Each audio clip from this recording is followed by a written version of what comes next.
right. I just don't want anybody to have to repeat themselves again at some point when we've got half the people, but. Okay.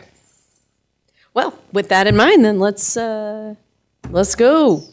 Director Workman. Can you all see the presentation on your monitors or not yet? Everybody except Earl. Earl, would you like for me to do interpretive dance for you? Yeah. While we're discuss this? Or is Karen's screen working? Because he could sit down there during the study session while. Okay. Earl, do you want to move down to Karen's and then you can see while we figure this out? I moved down, you can, stay.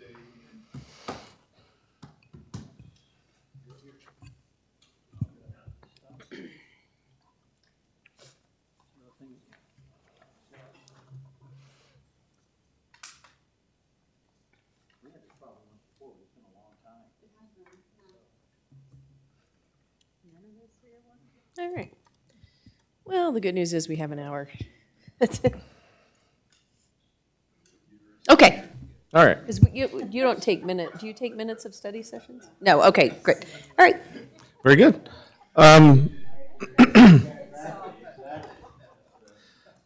Good evening, Madam Mayor, members of council. The study session on your agenda this evening is related to one project with kind of two subcomponents to it.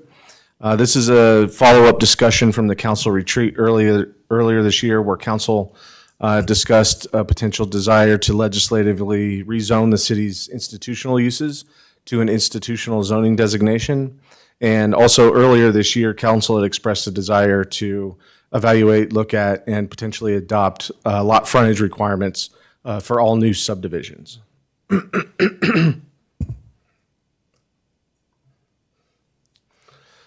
In summary, again, two components to this project. The first is a legislative rezoning component. The council, through your legislative power, would rezone property here in Cherry Hills Village to an adopted institutional zoning district.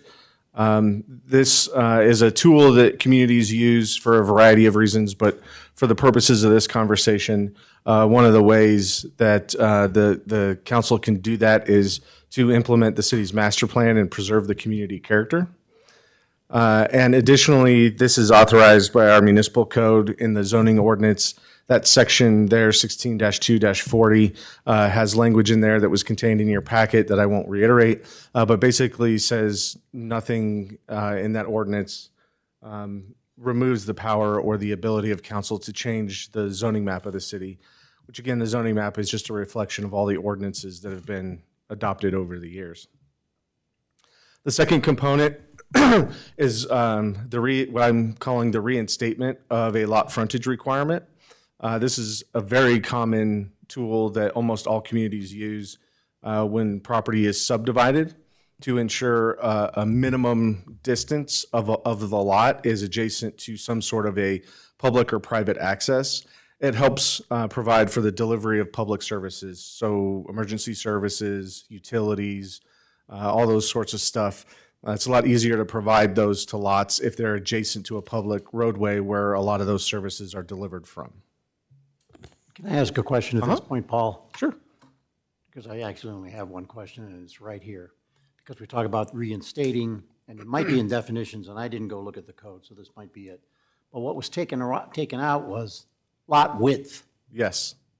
which, why, and so is it a definition that lot width is the same as lot frontage? So in the definitions from the 1970 version, there's a definition for lot width that I would today call a lot frontage.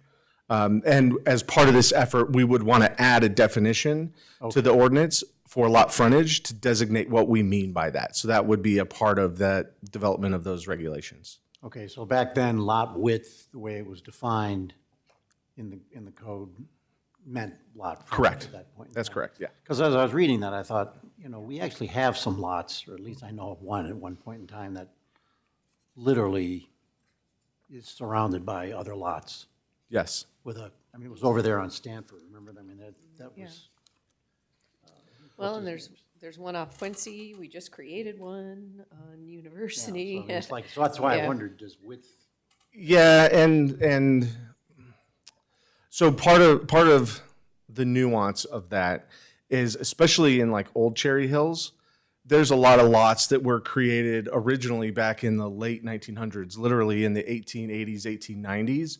And then those quote unquote lots have been pieced together over a number of years. And that was done prior to the city even incorporating or having subdivision regulations. And so part of what I want to acknowledge in this presentation is for those types of lots, there is likely to be some level of nonconformity created until such time as those lots are formally processed through a subdivision application, at which time that frontage or width, however you want to call it, would be required. So in that type of scenario, they would have been legally nonconforming back in 1985. They would be nonconforming again, which our code addresses nonconforming lots. Director Workman, do we know why they, previous council backed away from the lot frontage that was in place? So I wouldn't say I did a deep dive, but I went into it in a pretty good detail. The meeting minutes that were provided in your packet is the best reflection that I can find. I went through some old paper files, and those weren't particularly helpful as well. My guess, and that's all it is, my guess is that at that time, right, there wasn't a lot of subdivision activity going on, and so they removed that requirement. But that's purely a guess. There's nothing in the record that indicates that they, in response to something or to prevent something, that they made that decision.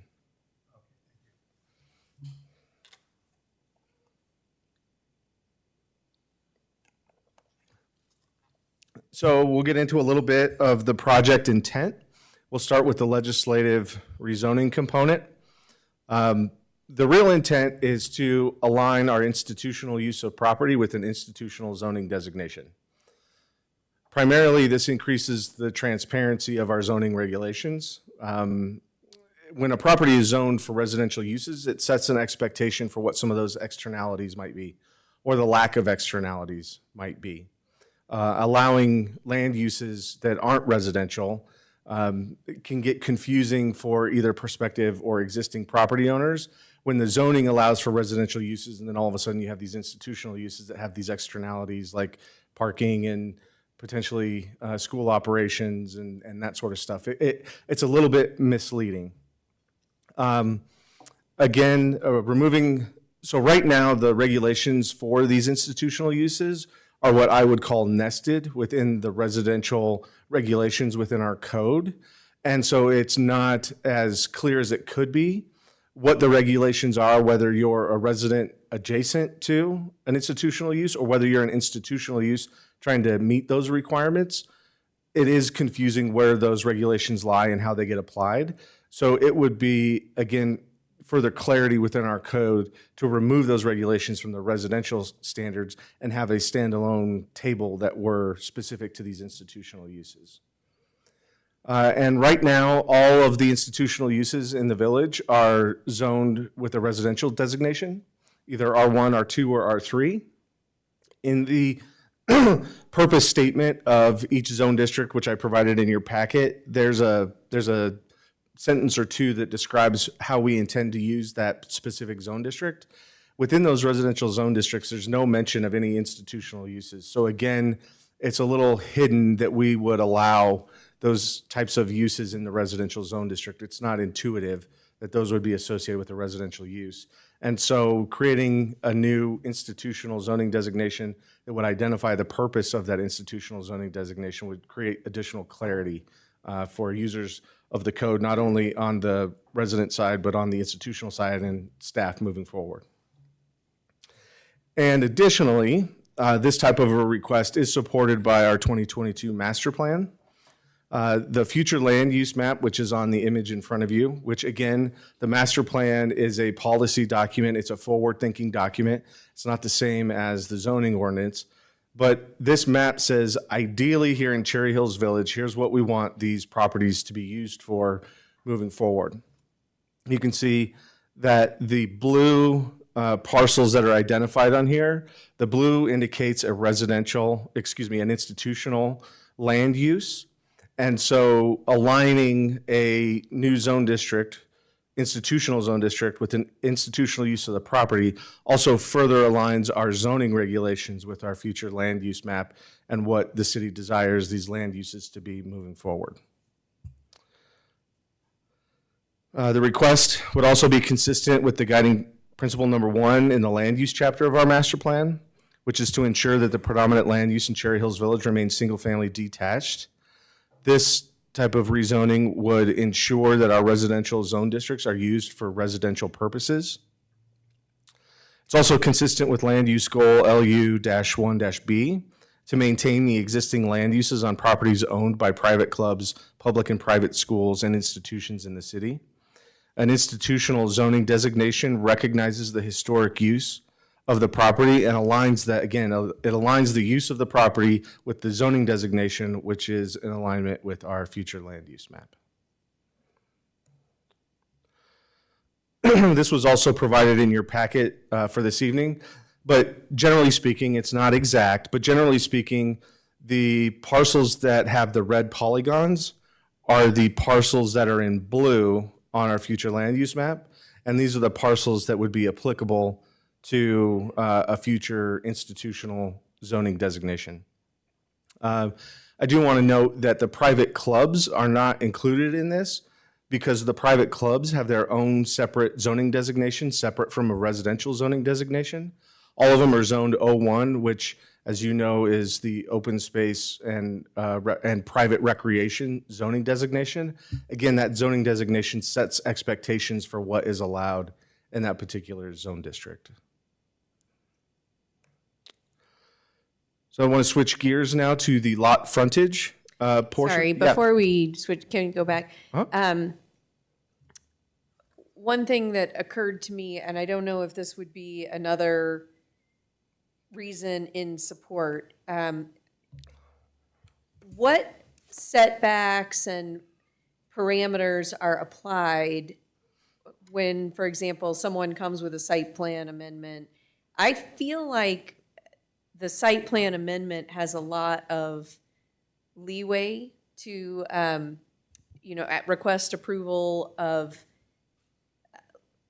setbacks, and I feel like having an institutional zone, one particular advantage might be that those are applied consistently across all institutions rather than negotiating with each person, with each institution every time they come. Yes. That we're providing a consistent set of parameters that are applied equally to all of those institutional uses rather than, if you caught them on a good day or.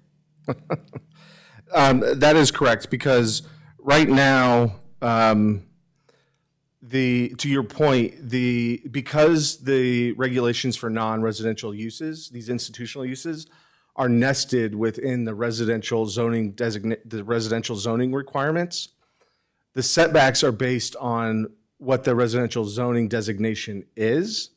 And so they may or may not be uniform throughout those zone districts, where one of the advantages of an institutional zoning designation is there's one set of setback standards for all institutional uses, regardless of where they're at in the city. That's correct. Yeah, that seems a little more fair. Yes. Again, it helps to set an expectation, not only for the institutional use itself, but for those neighbors that may either currently or choose to in the future live next to an institutional use. And we don't record study sessions, right, Laura? We are. Okay, never mind. Okay. But no, thank you for the questions. Thank you for jumping in. Again, I welcome those as they come up. This isn't one of those where we need to wait till the end. Transitioning to the lot frontage requirement, again, a lot frontage, the reinstatement of a lot frontage requirement would require that each newly created lot through the subdivision process, regardless of what that subdivision process is, would have to meet whatever that lot frontage requirement is based on the zone district. Again, the primary intent for this is to ensure the efficient delivery of public services. So, forgive me, it did get a little carried away, but it's not an unrealistic expectation or an unrealistic example. The two images on this particular screen show how a lot frontage requirement can impact a subdivision application. In the upper left-hand corner, that is a hypothetical city block, and the dotted red lines are hypothetical property lines, and the blue rectangles, those are hypothetical building locations. So in the absence of a lot frontage requirement, as long as a lot meets the size requirement, technically that lot meets our requirements and can be created. And so often what can happen is you end up with these really funky lots with these really weird property lines and these divisions, and it's really a math exercise of how do I squeeze the most lots out of this square footage that I have on my lot. With disregard to good luck if you're a police officer trying to find one of these lots in the back here. On the bottom right-hand image there is, again, same parameters, a hypothetical block, only this time public access is required to be provided, which we require, as well as a lot frontage requirement would be in place. So you still end up with some irregularly shaped lots is the term I would use, but at least you end up with lots that have frontage on a public access that guarantees access to and from the road network, as well as the safe and efficient delivery of public services. Again, fire, police, water, sewer, electrical, all that sort of stuff. And so, again, it's not a perfect analogy, but this sort of demonstrates how a lot frontage requirement helps ensure that you get frontage on the road network. Transitioning to project details. Wait, real quick. yeah. Paul, can you go back just, so the not having a lot frontage requirement can create landlocked lots, correct? Correct. Like what you see in the upper left. Correct. And the way they get access, we have some of those today, correct? So that's correct. Multiple existing landlocked lots. I'll just tell you, that is not considered good planning. We're relying on these property owners to negotiate their access through easements, which, are subject to the whims of people that may not even live there yet, who might move in, you're right. It's just ripe for opportunities for disputes, neighborhood dissension, and conflict.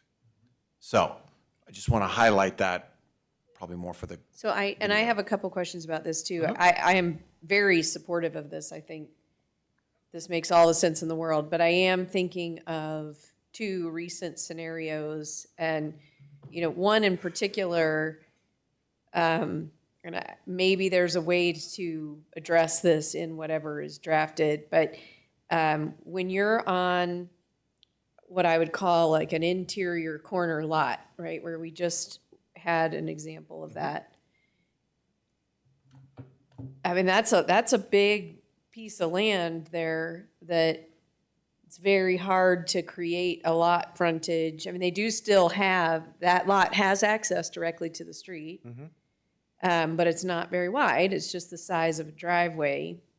And so when we put these frontage sizes in place, are we contemplating that? I mean, are we thinking that the frontage would be a certain size, or is there a way to say if it's an interior corner of some sort, or Yeah, so the short answer to your question is yes to all of that. It's a matter of how we decide to implement it.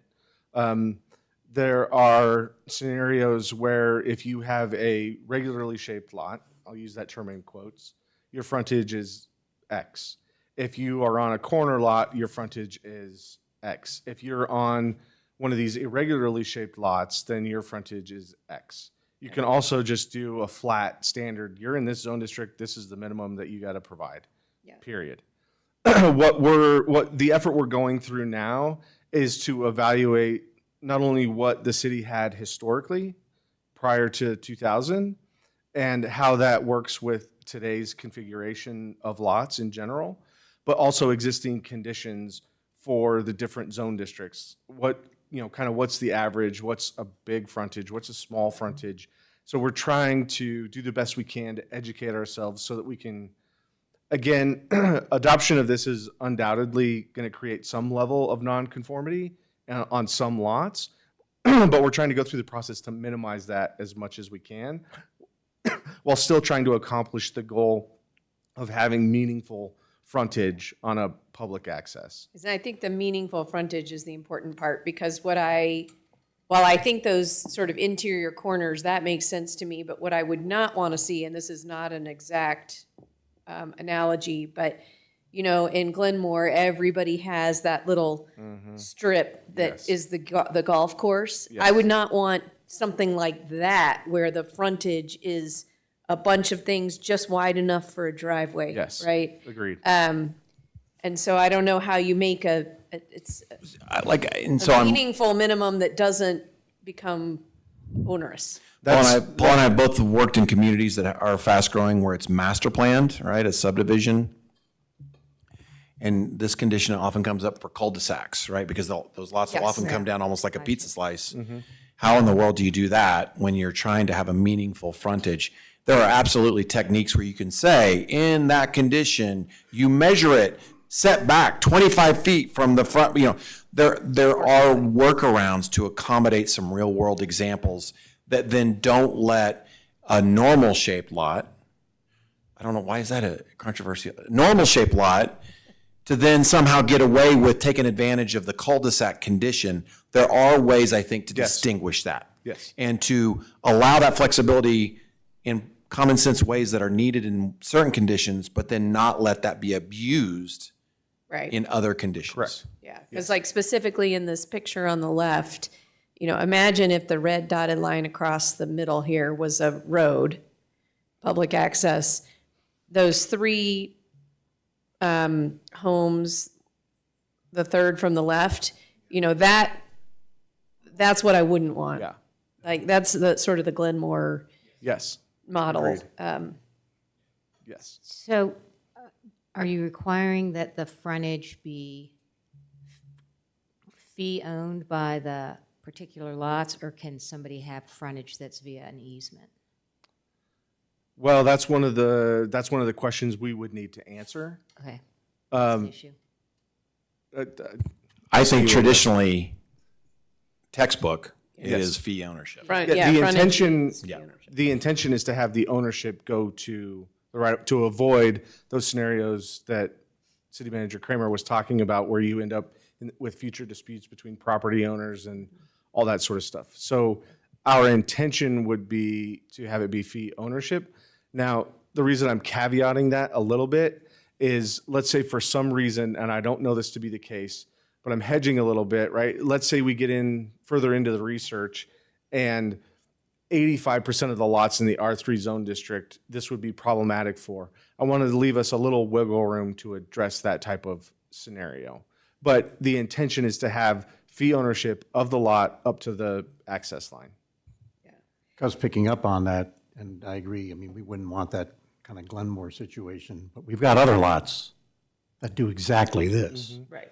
And we'd be eliminating those, like, and the ones on Colorado in particular, where they're building a new house right now. I mean, those lots are back up in there, and there's a driveway, and I guess there's an easement, but that's all there is a driveway. And I don't even know who has the fee simple of that driveway. I mean, that's it. yeah. They don't have any frontage. But I guess in the future, what would need to happen if you wanted to do something like that is you'd have to put in a road.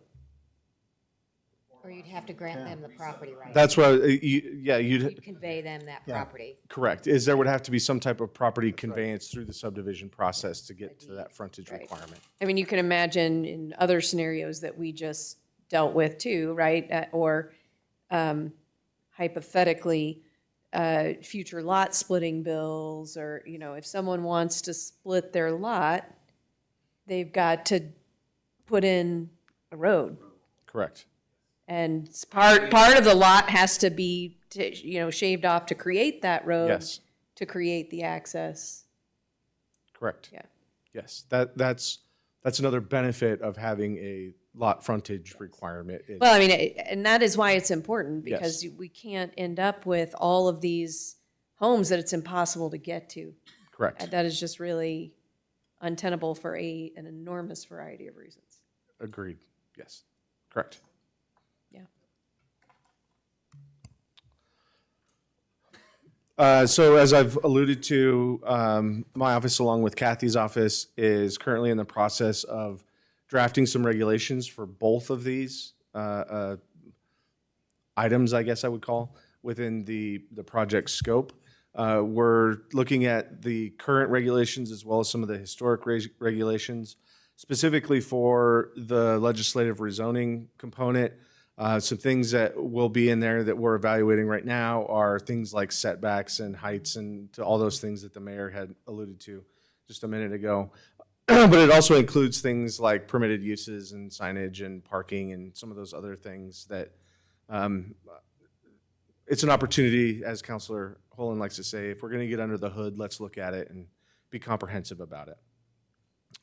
We're also evaluating current conditions, right? When you do these legislative actions, there's going to be some nonconformities that are created. We want to try and minimize that as much as we realistically can while still achieving our goal of the project intent here, which is to align the zoning with the use of the property in the future land use map, as well as making sure that lots, newly created lots, have frontage.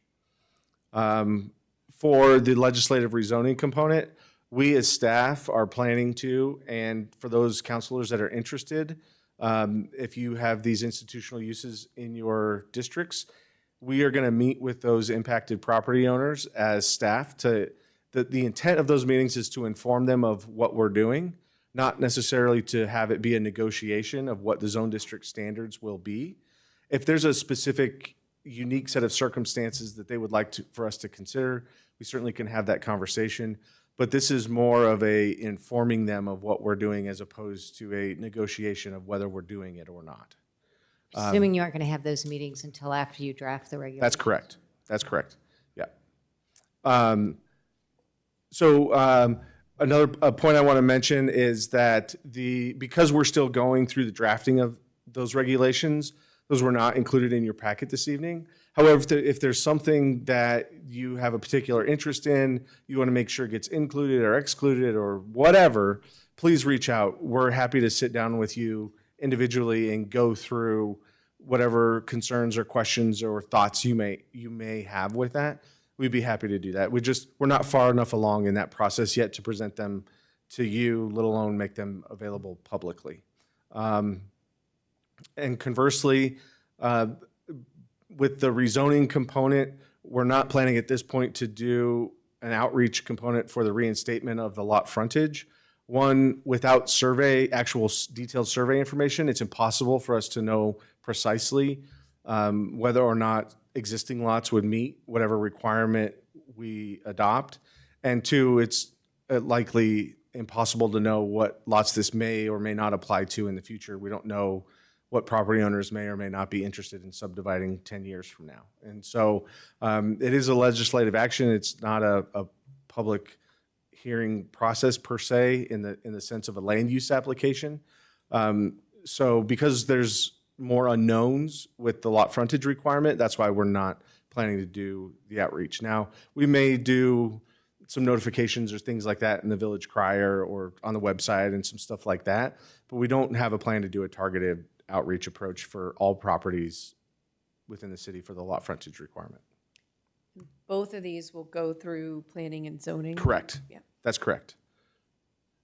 You're just leading me along here. That's perfect. So in terms of the project timeline, we are currently researching and drafting those regulations. We would like to do that this fall. Once those are drafted, then we will be meeting with those impacted property owners for the legislative rezoning. We anticipate that sometime later this fall into the winter months. To the mayor's point, because these both would require changes to Chapter 16 of our zoning ordinance, we will have a discussion, at least a discussion, if not a discussion and a vote. We're required to have a vote for a recommendation by the Planning and Zoning Commission. We may have a discussion and a vote. It just kind of depends on a few different variables there. But again, we're hoping to do that in the fall or winter of this year. And then the council action, our goal as staff is to bring these changes to council before the end of the year. Now, I want to say that, given, Let me say, okay, this is our goal. I think you've heard us talk about the fact that community development is being overwhelmed right now.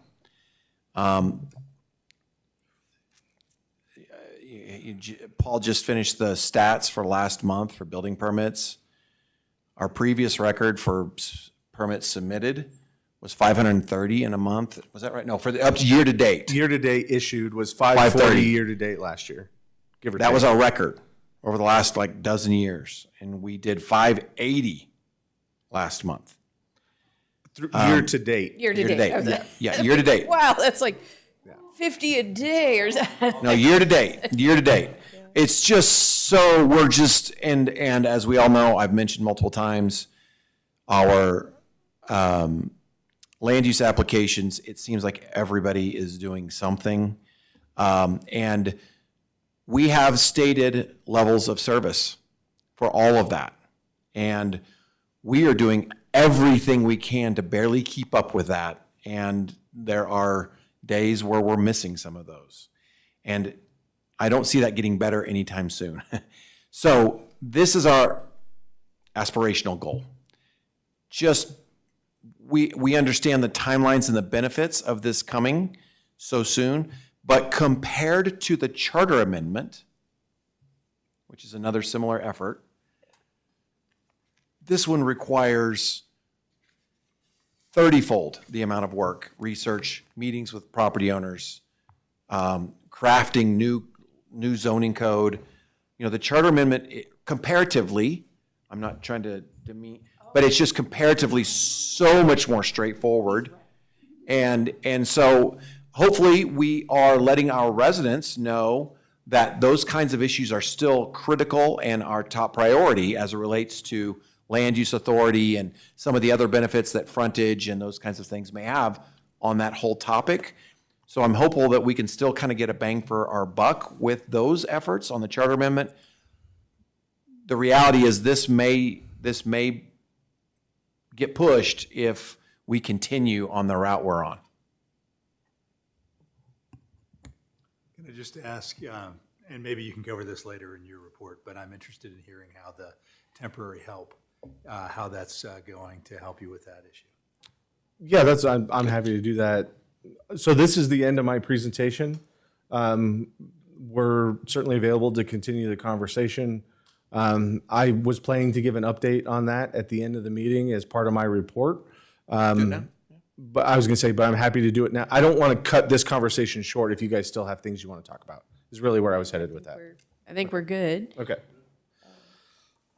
So let me start with Safe Built, who is the contractor that's been hired to help with the planning review of building permits. They have been fantastic to deal with so far. They really started to pick up momentum in terms of the volume of help that they have been. We did probably about a 5 or 6 week kind of onboarding where we were reviewing permits together. And here in the last 2 or 3 weeks, we've transitioned more to they're primarily reviewing permits with my QA QC. And I've been very pleased with what they've done so far. They ask good questions. They rarely miss the mark on something, and they don't assume. If they don't know something, they will reach out and ask, which is a huge sign that they're on the right track. So I've been very pleased with them. My intention here is within the next week or two to turn them loose with primary plan review. Again, they're reviewing things for essentially compliance with setback information. So recreational structures like pools and sports courts and things like that. They're helping with things like generators, AC units, basically things that just fences. Fences is a big one because, as you all know, our fencing ordinance is not as clear as it could be. And so that's the one component that I haven't totally turned them loose on yet because it's a little bit confusing. But I've been very pleased with where we're at and the progress we've made with them. Did you have a question Just there? a follow-up question to that. Thank you very much.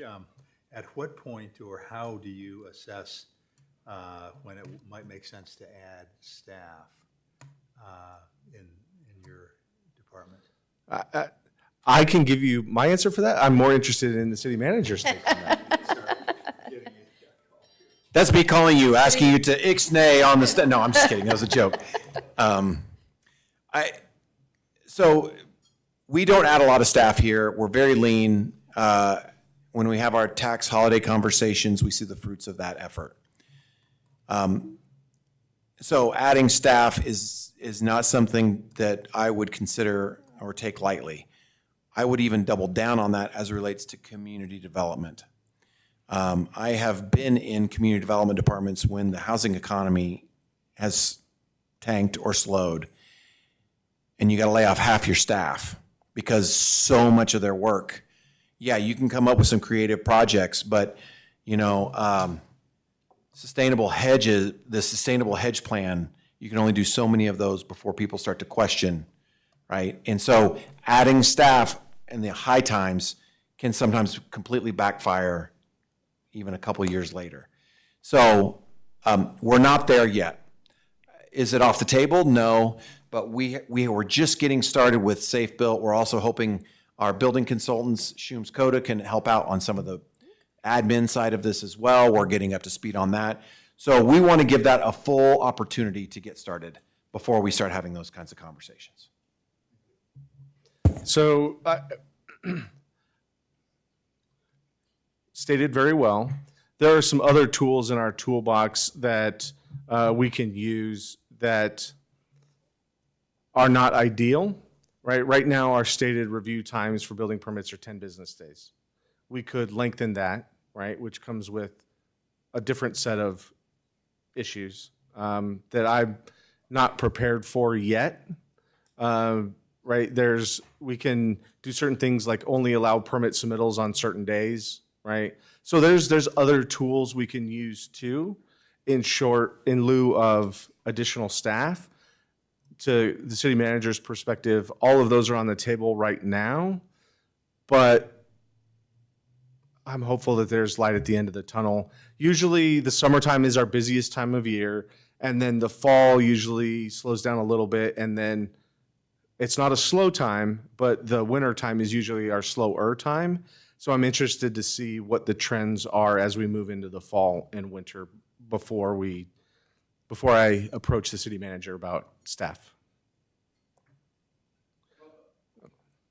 So as you all know, Schum's Coda is our building code consultant. Historically, they have primarily provided us with the building permit reviews.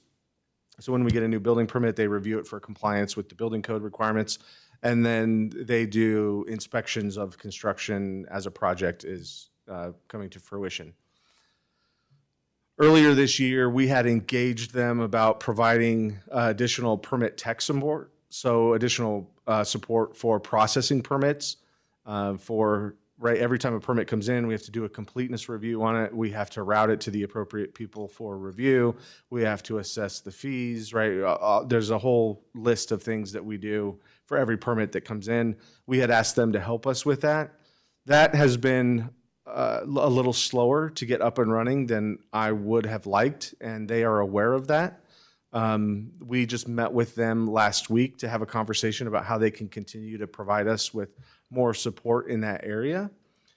We'll see in the next few weeks if that comes to fruition, although I'm very optimistic. As you all know, we have a very good relationship with Schum's Coda, and they like having us as a client, and they have historically done a good job for us. And so I know that their leadership takes our feedback very seriously. And so I'm optimistic that we will see an improvement in that over the next few weeks. All right. Thank you. Well, if there's nothing else, we'll wrap up the study session at 6:11, and we'll convene the city council meeting at 6:30. Okay.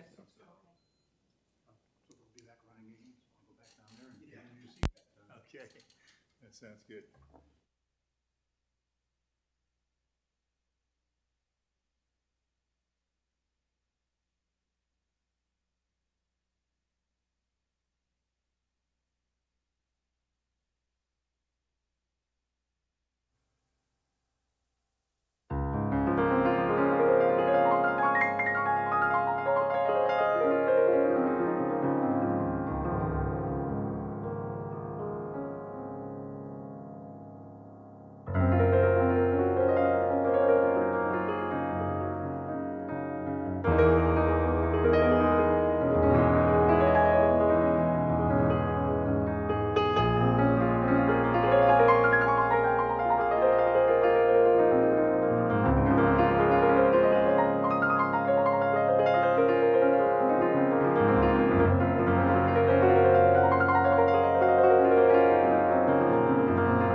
meeting to order. Will the clerk please call the roll? Counselor Heller? Here. Counselor Eber is absent. Counselor Holen? Here. Counselor McGuire? Here. Counselor Robinson? Here. Counselor Fisher is absent. Will please rise for the Pledge of Allegiance. I pledge allegiance to the flag of the United States of America and to the republic for which it stands, one nation, under God, indivisible, with liberty and justice for all. We'll have audience participation. While the clerk is getting the list, just as a reminder to everyone that names will be called in the order of sign up. You're limited to 5 minutes per speaker. Time cannot be ceded to another speaker. And we just ask that everyone in the audience be respectful, and everyone should direct their comments to the council and the other rules listed here. There's one person, Robert Schwartz. When you come up, please come up to the podium and state your name and address for the record.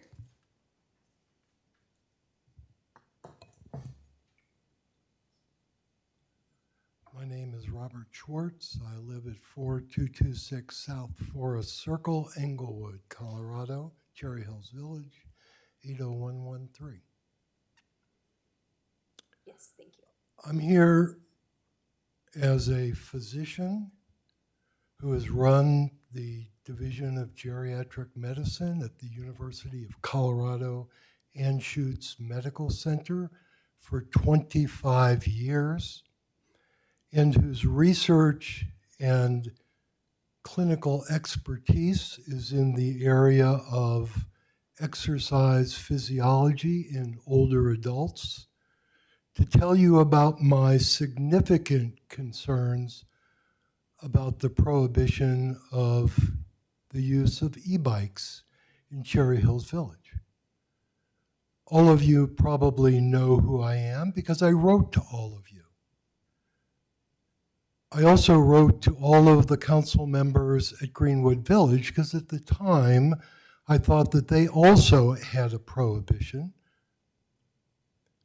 Within about 4 hours, I received 3 emails back from council members and the mayor of Greenwood Village telling me that they no longer had a prohibition against e-bikes, but they did against something called e-motos, which are non-pedaled units. I received absolutely nothing from any of my own council persons or the mayor. Not one response. I am really an expert about exercise in older adults. I'm an international expert in that area and have published more than 250 articles on that.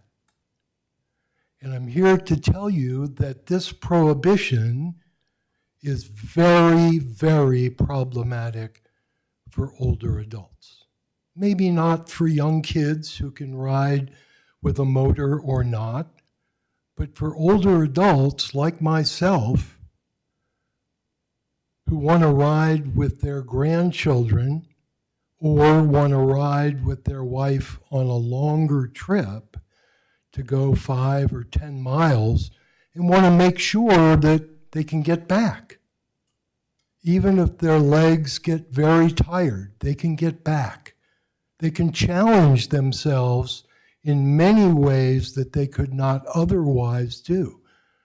Many of these people, 97% of people 80 or above, have significant osteoarthritis.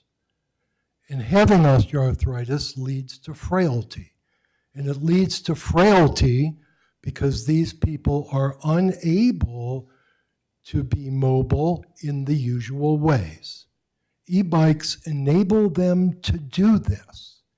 And you have taken that privilege away from them. Other than whatever is going on in one of the parks, this is the only place that I could recognize that did not allow e-bikes. I understand a prohibition of people moving greater than 15 miles per hour, But it's not the e-bikes, in my estimation, that do that. It's the cyclists who are racing and training. I don't understand the prohibition against especially older adults riding e-bikes on the Cherry Hills Village Trail.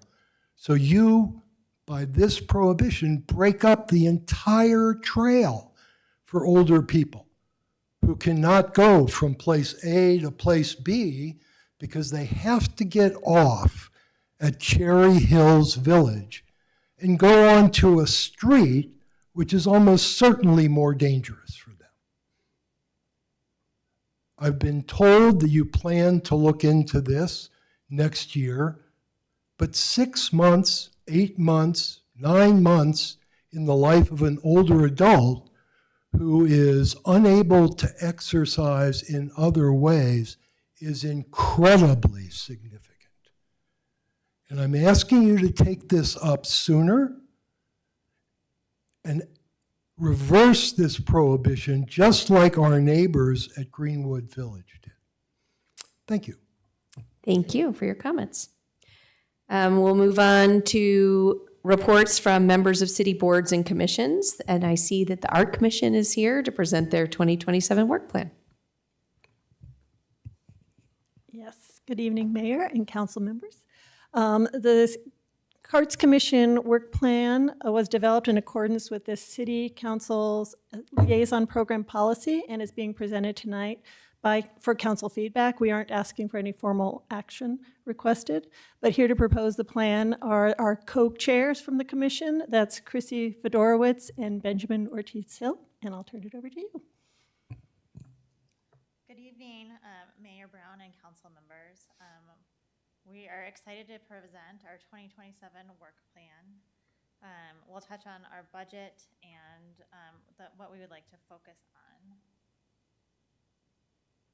So this is our second year of doing the work plan. Last year we presented our work plan to include a broader spectrum of events, which Benjamin will talk more about for our loan of the art that we've done. And we have been working on the work plan since last year, and we finalized it in July of this year. So, you know, our mission is really just to build our community through art. So through stewardship, through engagement, through education, we just really want to build community and make sure that we are abiding by our mission statement. So in our 2026 work plan, we've done an artist talk. We were planning to plan our painting event at Quincy Farms, but the parking at Kent Denver is a challenge this year, so we have to postpone that until next year. We have our art reception and art show coming up, which Benjamin will talk about.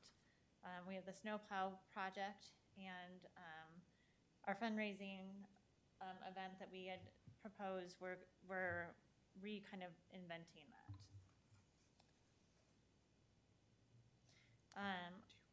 Yeah. All right, so we had two main goals for 2026.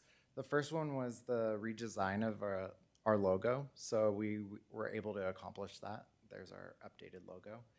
And then I'm just going to do a little shout out because this is Benjamin's work. So, yay! Thank you. Good job, Benjamin. Thank you. And then our second was updating the public places master plan. As we were looking into it, we realized that it probably needed a little bit more time to really dive in deep into it, so we didn't want to rush it. So we're pushing that one into 2027. So for 2027, we're not asking for an increase of our budget, which has stayed consistent for as long as I've been on the Art Commission, which is $25,000. Of that $25,000, we plan to spend $6,000 on our events, which historically have been an artist talk. We're going to do the plan our painting event, an art show and reception, which will probably be displaying the planar painting artists. And we probably will combine the artist talk with that art show. And then other additional programming things as the budget allows. And the snowplow project, which doesn't cost any money, but which certainly brings joy to everyone. Every year we have to maintain our current owned artwork, and this increased last year to $875 from $600. And we expect that will continue. I think it was just the addition of Bamboo Girl that increased the budget from 600 to 875. And we do an alternating program of the sculpture on loan. So next year will be our sculpture on loan, which will be $10,000.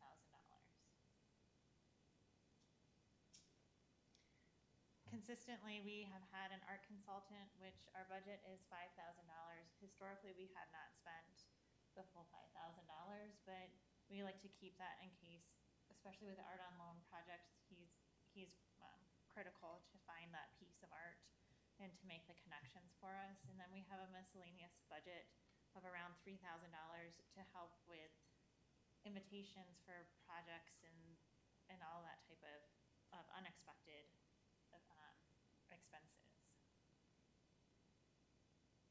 Okay. So this is one of our master plan is probably our biggest goal for 2027.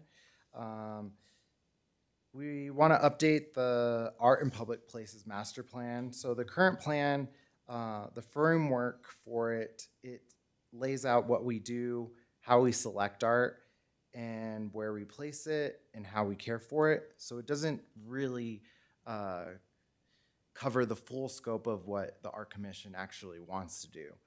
So, so we want to take a look into it and expand upon it on as far as events, education, cultural programming, and how it fits into our master plan.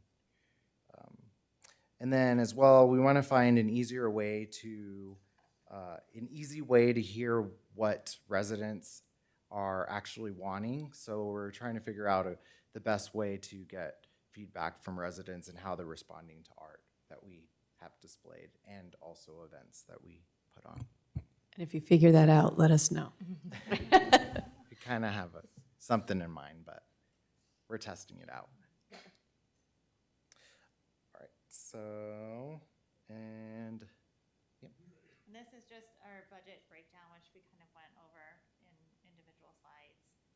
Additionally, we'd like to note that we currently have $13,000 in our art donation account, which is separate from our city budget and rolls over every year. And as we fundraise, the money that we fundraise goes into this art donation account in order to expand, the art that we produce or perform for the city.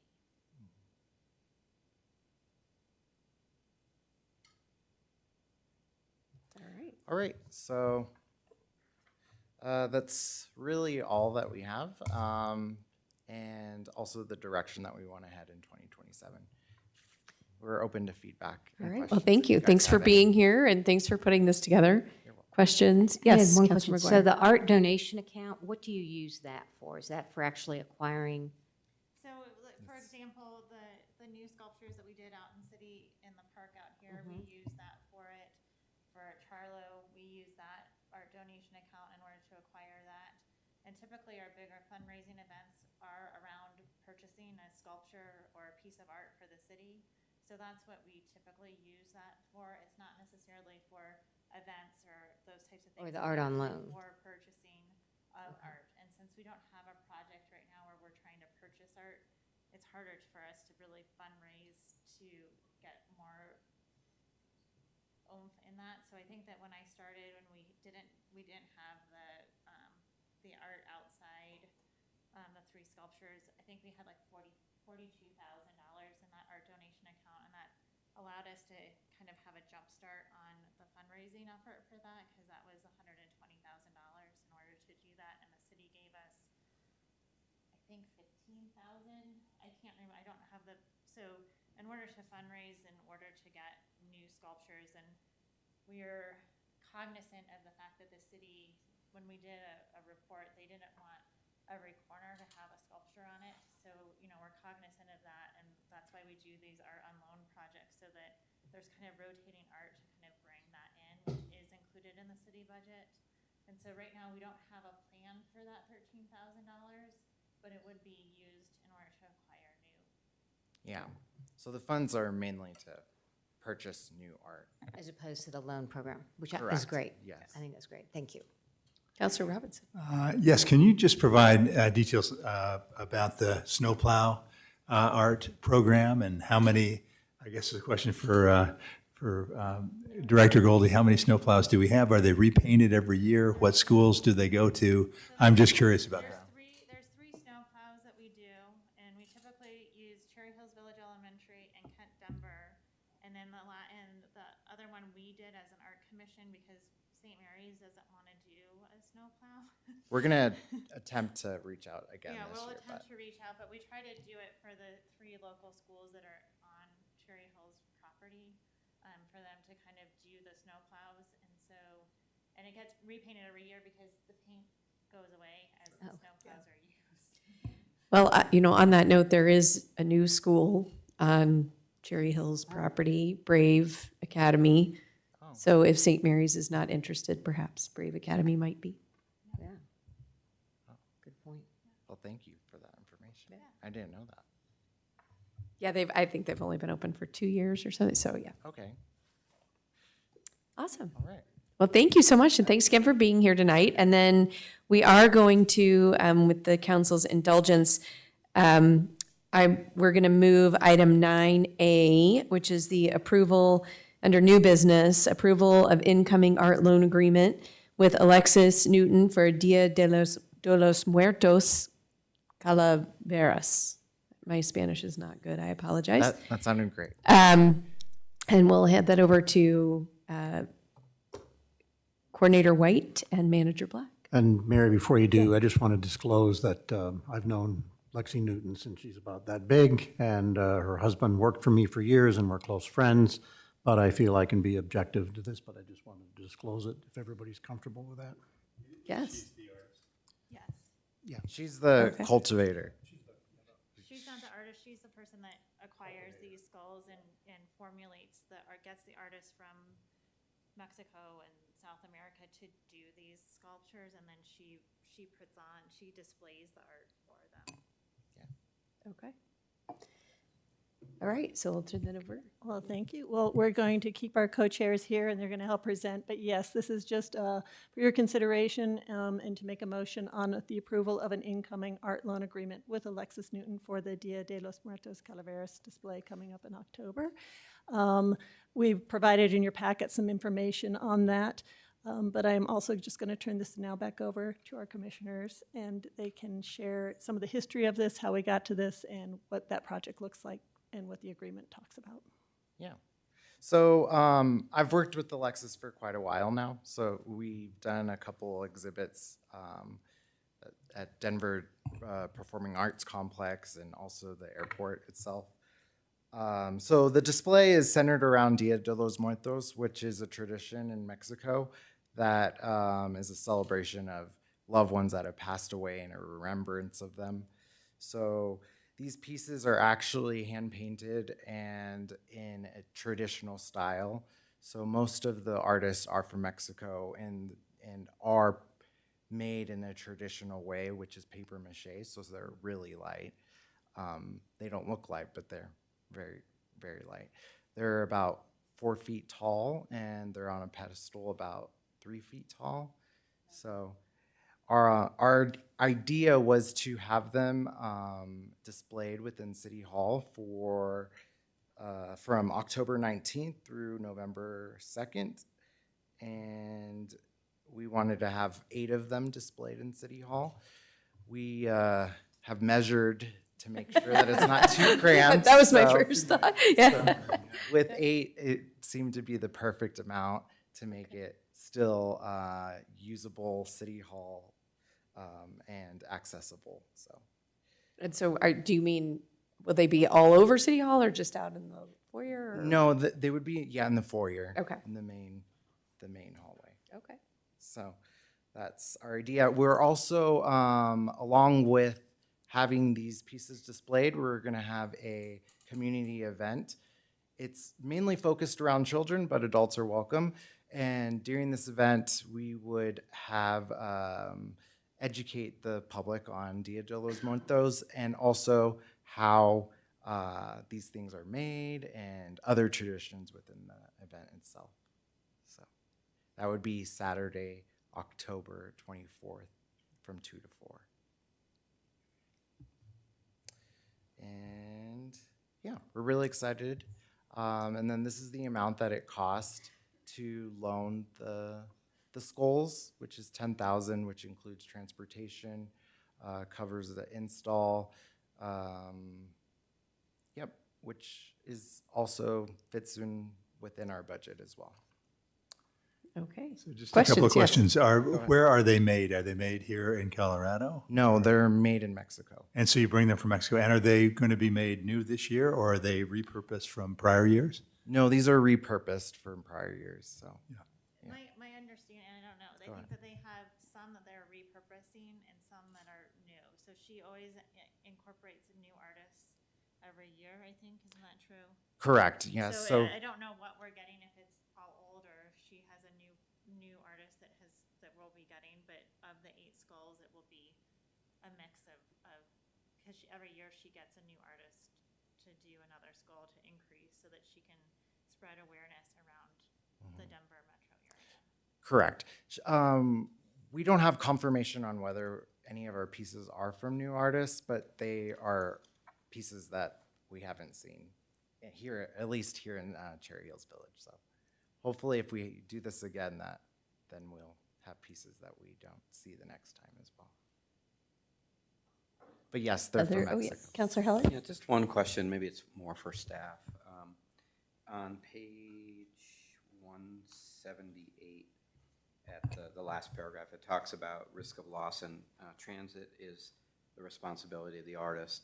I'm sure that's going to be explicit because that is the subject of a lot of litigation. But my question is, what's the city's standard policy? So we're responsible, we have risk of loss while it's in our possession. Does a standard policy really cover artwork, or is it an endorsement, or does it need to be scheduled or something like that? Just want to make sure we're actually covered. So I can't speak to exactly whether it's in the standard policy or not, but we do itemize all of our artwork in the policy. So we'll contact CIRSA ahead of time, add the 8 skulls and their value for the 2-week loan period so that they'll be covered. That sounds perfect, thank you. All right, any other questions? Seeing none, I would entertain a motion. Motion, I move to approve the loan of 8 Calaveras and their bases from art curator Alexis Newton and the associated art loan agreement for an amount not to exceed $10,000. I further move to authorize the city attorney to negotiate such changes to the art loan agreement as may be appropriate and do not substantially increase the obligations of the city, and to authorize the mayor to execute the art loan agreement when in final form. Second. That's been moved and seconded. All in favor? Yes. Aye. Any opposed? That passes unanimously. Well, thank you all. It sounds like a really you. exciting project, and I really love the tie-in of the event with kids. That seems to lend itself really well to some fun projects that they could do. So thank you. Thank you. All right, and we will go back then to the consent agenda. Any removals of consent agenda, item 6? If not, I move approval of the consent agenda, items 6A, B, and C. Second. It's been moved and seconded. All in favor? Aye. Yes. Any opposed? Those pass unanimously. We'll move on to unfinished business. Council Bill 7, Series 2026, extending the temporary moratorium on the acceptance and processing of new applications seeking the approval of a subdivision on second and final reading. Manager Black and Director Workman.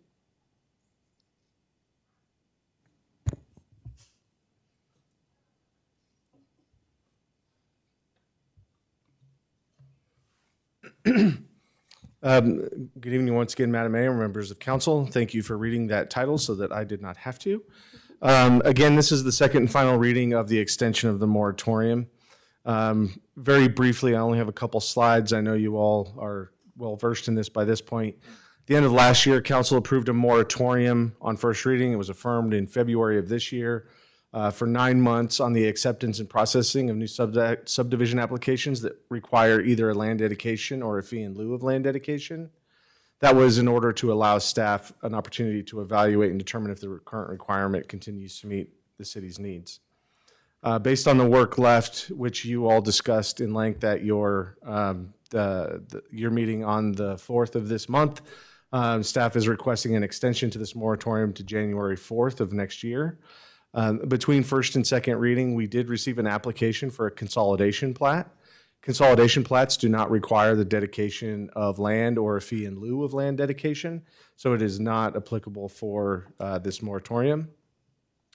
We have not received any applications that would be applicable for this moratorium, nor have I had any conversations with any potential applicants that would submit an application that would be applicable under this moratorium. With that, the recommended motion to approve the council bill and extend the moratorium is on the screen in front of you. We certainly are available for any questions you all may have. Are there any further questions? Obviously, we discussed this at the last meeting. If there are none, I would entertain a motion. I move to approve Council Bill 7, Series 2026, a bill for an ordinance of the City of Cherry Hills Village extending the temporary moratorium on the acceptance and processing of new applications seeking approval of a subdivision on second and final reading. Second. It's been moved and seconded. Will the clerk please call the roll? Counselor Heller? Yes. Counselor Holen? Aye. Counselor McGuire? Aye. Counselor Robinson? Yes. That passes unanimously. Moving on to Council Bill 8, Series 2026, submitting to the registered electors of the city a measure amending the Home Rule Charter regarding land use at the coordinated election to be held November 3rd, 2026 on second and final reading. City Attorney. Thank you, Mayor Brown. So this is second reading on this item, which we discussed at the last meeting, and following up on direction from City Council at its retreat. This has been brought before you to refer to the electors at the upcoming election. Some changes, which I did reference would be made at the last meeting, include we corrected the date of the original charter adoption from the first reading version. I became aware of a 1949 report that the new city leaders put out for its constituents, and it had some very interesting and pertinent information that I added into the recitals, known as the whereas clauses, as well as the original zoning ordinance 9 from Series 1945. And so I thought that would further enlighten our voters as to the purpose and the history and the raison d'etre of the city. And there have been no changes to the actual meat of the ordinance, which is this ballot title, and the language has not changed from first reading on the question, which is, shall the charter be amended to add a new section entitled Home Rule Authority to regulate the use of land, as set forth on this slide. I'm happy to read the text if you would like, but failing that, I just want to also note that in conversations with City Clerk Gillespie, we have identified the fact that Arapahoe County does not allow ballot language text to be italicized, and you'll note that the last several words in the last line of this amendment is italicized. So it won't show up that way on the ballot. I think what we're thinking is if you refer it this way, it can still go that way in the charter, but this is a little bit of an uncharted territory. So See what she did there? See what I did there. So just wanted to make you aware of that fact. Thank you. I also, I had at the last meeting, the Metro Mayor's Caucus was meeting the following day. I shared this at that meeting, and there are several other jurisdictions that will be considering similar, in the same vein, measures, ballot initiatives, either they're charter amendments or some are ordinances, but so we will not be alone. This is there are other people pursuing the same avenue. Yeah, Quick Councilor Robinson. question for our city attorney. So the recitals, very helpful information. How much of that, or how does that make its way into the Blue Book? I guess it's maybe beige that the county provides. This doesn't go into. None of that will the be book. in there? No, but you can pass a resolution under the Fair Campaign Practices Act. You are restricted, once this is referred to the ballot, on your communications in terms of using government resources, but you can adopt a resolution in support of the measure. And you could, if you want to, incorporate all of these recitals in that resolution as well. And that resolution can be distributed in the normal channels in which other resolutions that the city adopts are So that's distributed. the campaign, basically, that has responsibility for that. Yes, it wouldn't be government. I mean, you can pass a resolution that would mirror a lot of this information if you find it valuable, and then use that, the campaign or individuals, including yourself, could distribute that on your own. If a resident campaign were. A resident campaign, or you in your individual capacity, the key is under the Fair Campaign Practices Act that you do not expend government resources to influence the election, basically. Yeah, right. Okay. So, quick question. You mentioned 1949, but I didn't remember seeing that. Where was that added? In the recital, Can you point to the page? Yeah. I will. Oh, wait, it's the third It's whereas. the report. I mean, we referred to it as the report. And Yeah. for reference, it has been added to the city website under community info with Great. the Okay. history of the city. So that is publicly available, as well as Ordinance 9. It's always been publicly available, but now it's really easily publicly available. Yeah. For anyone Okay. who's curious. Great, thank you. Okay. Any other questions or comments? If not, then I would entertain a motion. I move to approve Council Bill 8, Series 2026, a bill for an ordinance of the City of Cherry Hills Village, Colorado, submitting to the registered electors of the city a measure to amend the Home Rule Charter, affirming the city's home rule authority over local land use and zoning at the coordinated election to be held on November 3rd, 2026, on second and final reading. Second? It's been moved and seconded. Will the clerk please call the roll? Counselor Heller? Yes. Counselor Holen? Yes. Counselor McGuire? Yes. Counselor Robinson? Yes. That passes unanimously. We will move on to new business. We've already handled item 9A. We'll move to item 9B, the 2027 Quincy Farm Annual Plan. And I see we have the land preserve here. So we'll start with Manager Black, I'm assuming. Yes. Yes. Good evening, everyone. So yes, I do have the Land Preserve here to help present their part of the plan. So before we get into projects for next year in that plan, I want to recognize some of the wonderful progress that we've made this year, because it's only August and we have done a lot. So this spring, City Council approved a vision for the farm, which served as the reference for the development of this annual plan, and will keep being a guiding document for our future annual plans as we go forward. We also completed the rehabilitation of the pond habitat at the farm, and that was partially funded by a $241,000 grant from Arapahoe County Open Spaces, so thank you to them. We completed a feasibility study for the farmhouse. Oh, that's new and interesting. Oh. Thanks, Laura. So we completed a feasibility study for the farmhouse on the east side, and we have also just recently received our completed construction documents for that building as well. We, park staff made significant improvements to the east side landscaping. If you haven't gotten a chance to walk around, we have a crusher fine path over there now.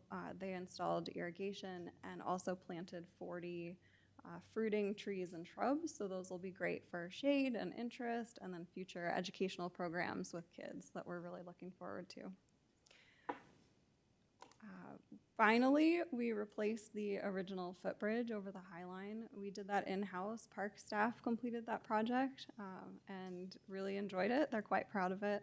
And they also saved the city a lot of money by doing it in-house rather than hiring a contractor. So now we have a rustic bridge, you know, keeping with the farm, but it's a lot safer and it's more accessible than the original one. So great progress there. And we're not done. We are still working on a grass parking area on the east side. We just got back plans for that, the grading basically in that area from the city engineer. So we're looking to bid that project out this summer. At the same time, we would like to bid the farmhouse construction out.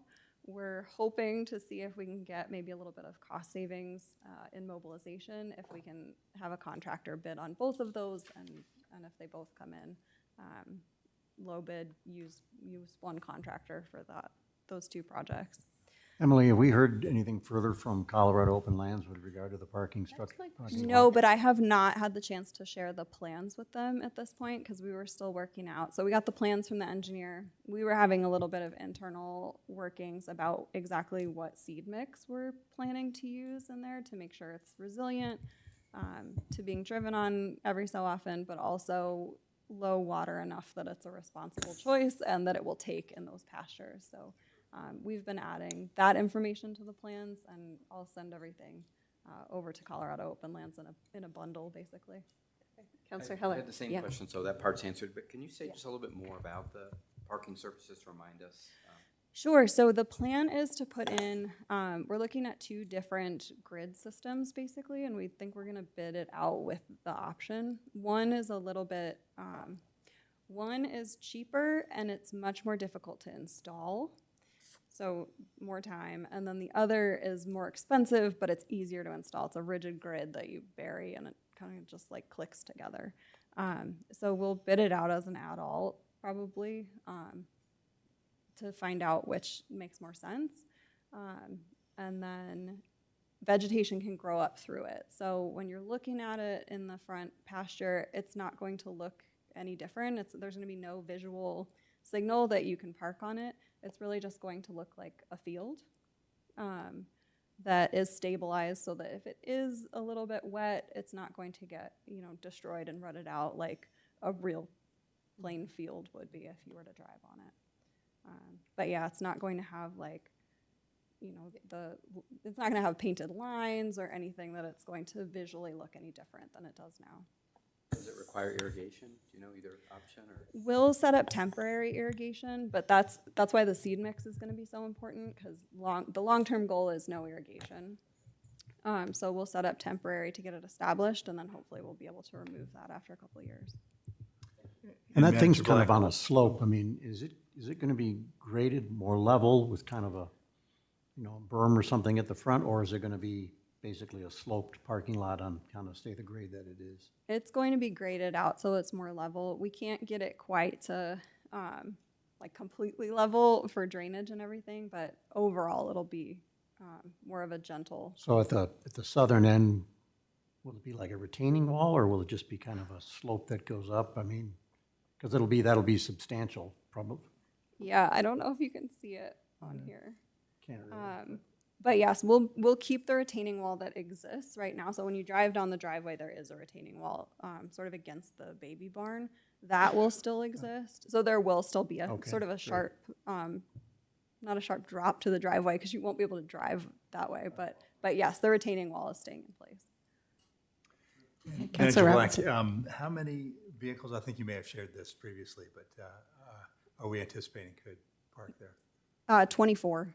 24. And will it be self-directed where you'll be able to see the parking spots, or will somebody need to kind of help assist the drivers with parking? Yeah, so there won't be any visual signal of where to park, right? So we'll have to talk about with the land preserve for events if we want to kind of set out temporary signage for during the event.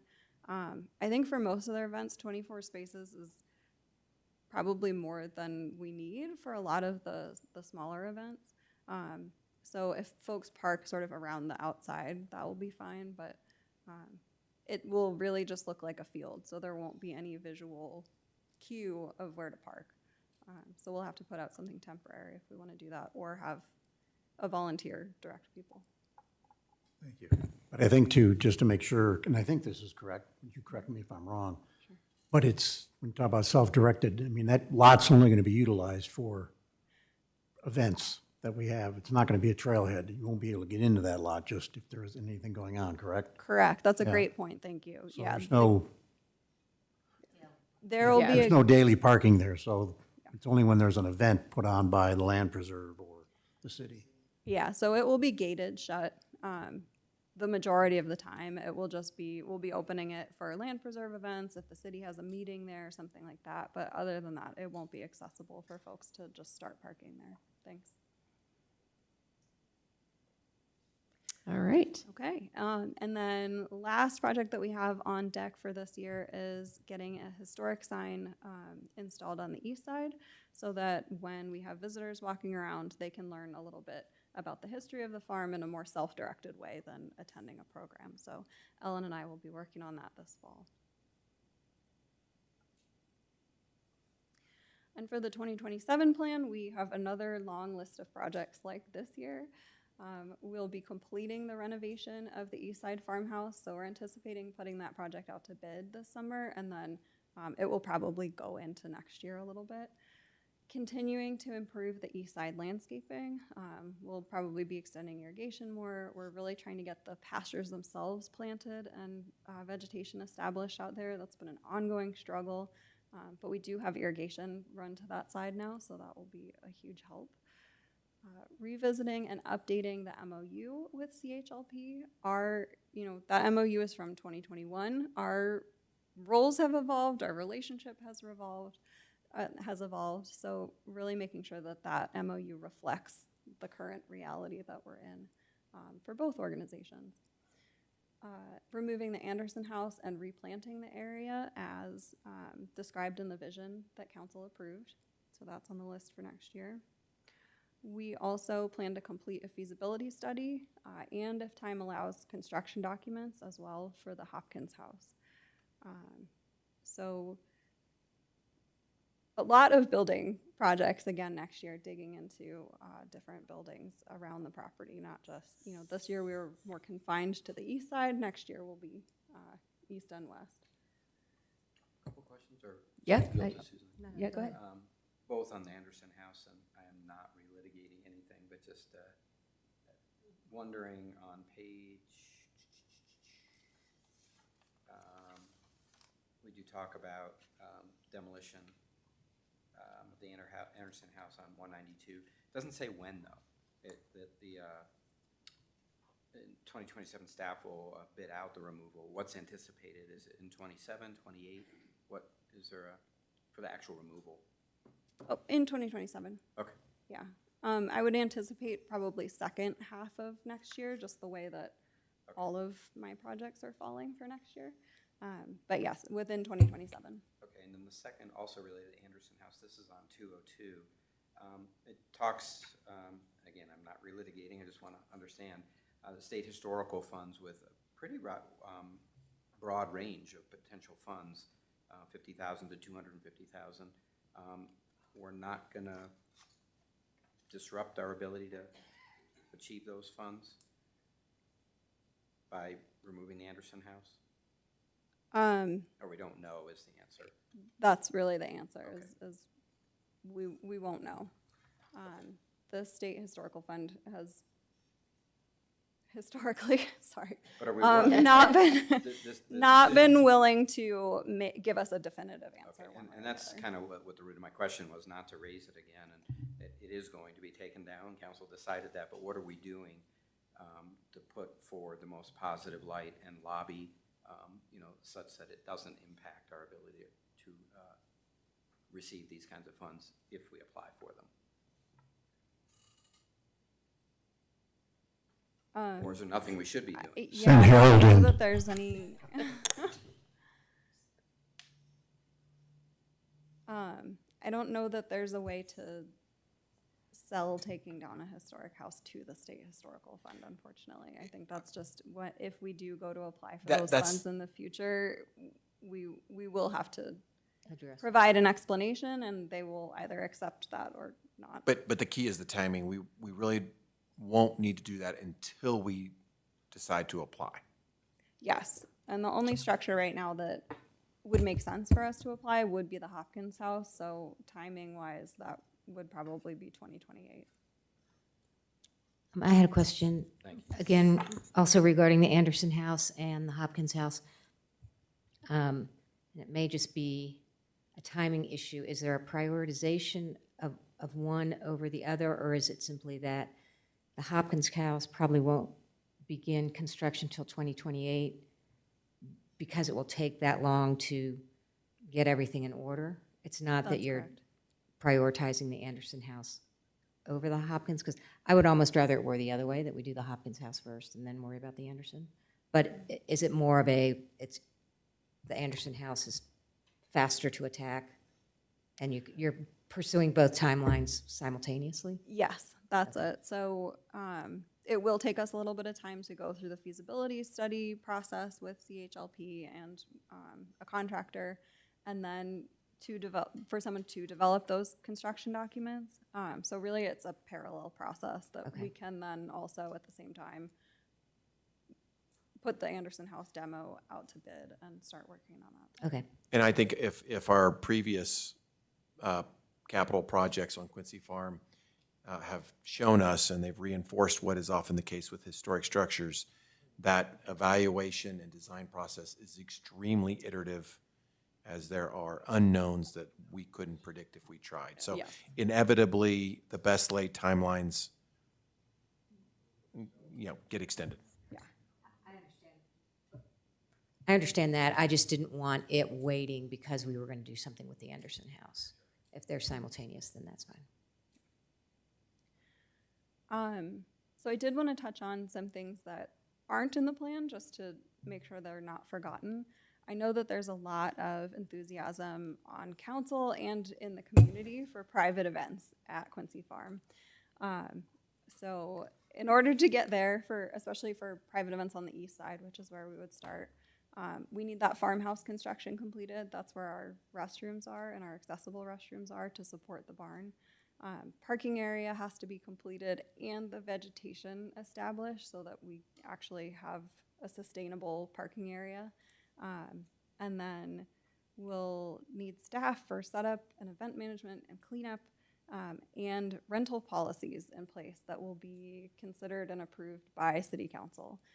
So we haven't forgotten any of that. We're anticipating all of those things for 2028, so that we have a chance to put all those policies in place, determine really what are small and medium events, and all of the parameters around that, and staffing. So just know those are on the docket. They're just not in the 2027 plan. Just one question on that, Mayor, if Yeah. I might. So, meaning that you'll come back to us on small, medium events as we talk about, as Yes. well as the definition of commercial, whatever it is in the easement, commercial events, or is that defined term that is prohibited, those are the three items to discuss. Commercial uses, Yeah. I think. Yes, I will Yes. lean on the attorney's office for defining parts of the of the conservation easement, but yes, staff will bring It that. may just be plain English and the plain meaning of the terms, but I just would like to. But yes, we're anticipating, just like we did for John Mead Park, when we built that shelter and then made it available to rent. Council saw all of those policies, rules. We talked about decibel levels for sound, hours, all that good meaty stuff will come back to City Council in those policies before that starts. But thankfully not tonight. Not tonight, no. So our overall budget for next year, right now in its draft form, obviously subject to council approval as we go through the budget process, is $842,000. $700,000 of that is in the capital fund for what we're anticipating carrying forward for the East Farmhouse, demoing the Anderson House, doing those feasibility study and construction documents for Hopkins. And then the remainder is maintenance, so tree work, weed treatments, just sort of general building maintenance and landscaping.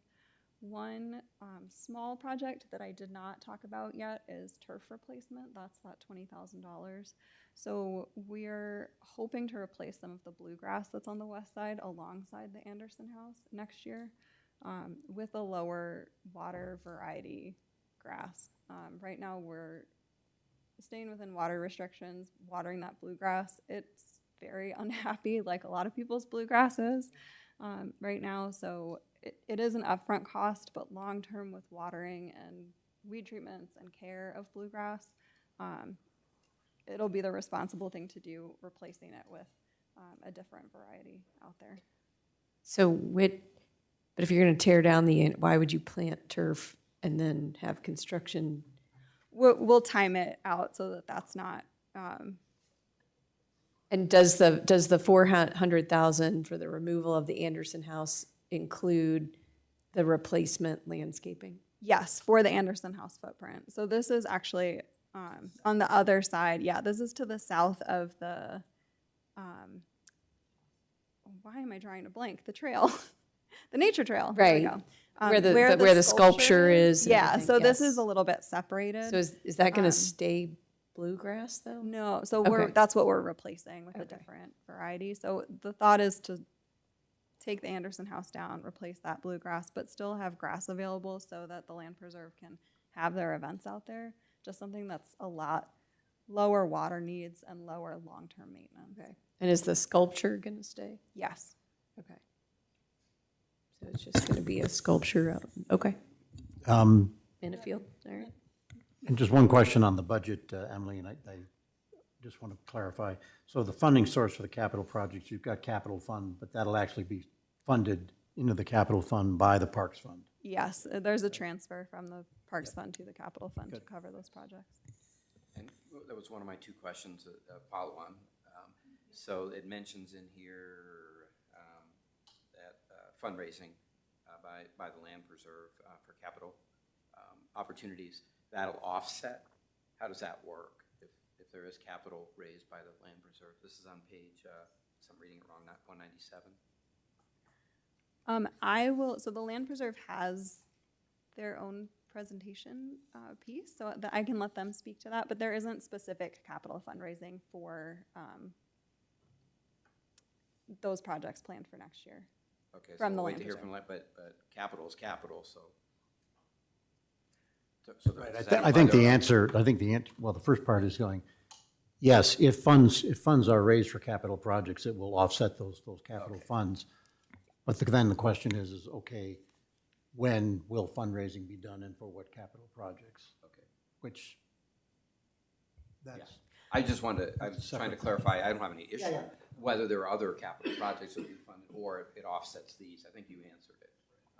Then one other question, Yeah.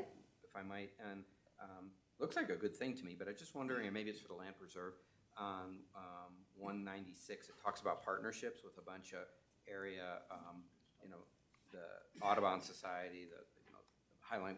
What do those partnerships involve, or is that best left for the? I will let the Land Preserve speak Yeah, to. and no problem or issue. I just trying to learn. Yeah. And actually, if there are no more questions on that part, I will turn it over to Ellen. Good segue to land preserve. Hello, everybody. It's fun to be here again on, I think, year 4. I don't know. And I'm going to say it was an amazing year. I know I've said that before, but this one really was. The combination of what has happened with the bridge, the pond, the beginning of the landscaping, the farmhouse, it's unbelievable. Plus, all the stuff that we've been doing programmatically, it's been an incredible year. I'm a little tired. We have 4 more events to go, and then I'm going to Tahiti or something. So anyway, all right, our accomplishments. Expanded, again, outreach. With all the advertising we do, all the outreach, one nice metric is for Instagram. We're using that more and more as a great way to educate and also let people know what's going on. And we're up to 500 followers, and we started with 38 like a year and a half ago. So my goal isn't to get to 1 million, because our target audience, for the most part, is Cherry Hills Village. So that's been working very well. So we continue to do signage. A lot of people who come to our events look at the little sign on the Highline Canal at the bridge, and because I ask people, how'd you hear of us? So that's been going very well. Expanded the volunteer leadership, the ambassador program. So that really is, like last year we had 25, we now have 38. And it is quite the, it takes a lot to manage 38 volunteers because they all say, I have a great idea. I'm like, oh, I love the idea people, but how about the execution people? Are you available on Sunday between, oh no, got these kiddos. So it's a fun balance of, I'm learning. We have lots of volunteers. There are those who come to the events, bring their kids, tell their neighbors, do projects at home. Then there are the empty nesters, and I love those as well. And they can come and do, at some of our events now, we need a lot of volunteers because they're really big. It's too big for me to handle. So that ambassador program is great. Next year, we plan to get a few more as well. So. And it's fun to see them all start to become friends, and they're all in certain neighborhoods around here. So that's the best thing ever. Last year, we coordinated with the Eagle Scouts, Kevin Schwall, or Rob Schwall. Rob is his son. And he took months to design this project and work with Jeff and Jay. They built them last year. And this, on our ambassador kickoff day, we had a bunch of volunteers working with Hans planting. And it started off like this tiny little garden. And has anyone been over there to see this thing? It's like, it's incredible. It has provided so much interest, another thing to do with the farm without having to go in a building. We've had kids go up there at our art programs, and they're picking little cherry tomatoes and the artichokes, cutest thing literally ever. I've never seen artichokes grow, frankly. And so that's been great. I've had some conversations with Hans about next year. We're like, we don't need to plant like 50 tomatoes, and they're all like this. And so we love the idea of the combination of the vegetables and the flowers. And that's been so much fun to have. Our collaboration with city staff, all the planning and strategy meetings we've had, we're always there, with our input and feedback and helping craft these decisions that come to your attention. And certainly our work, Laura here, and some of it, certainly Harold Scramstad, working on the vision. We put hours and hours with Chris and Earl and Emily on that. And then our fundraising is on track to support our operating budget. So I never know at this time of year what the end of the year campaign is going to look like, but so far our barn party, the sponsors are looking really strong.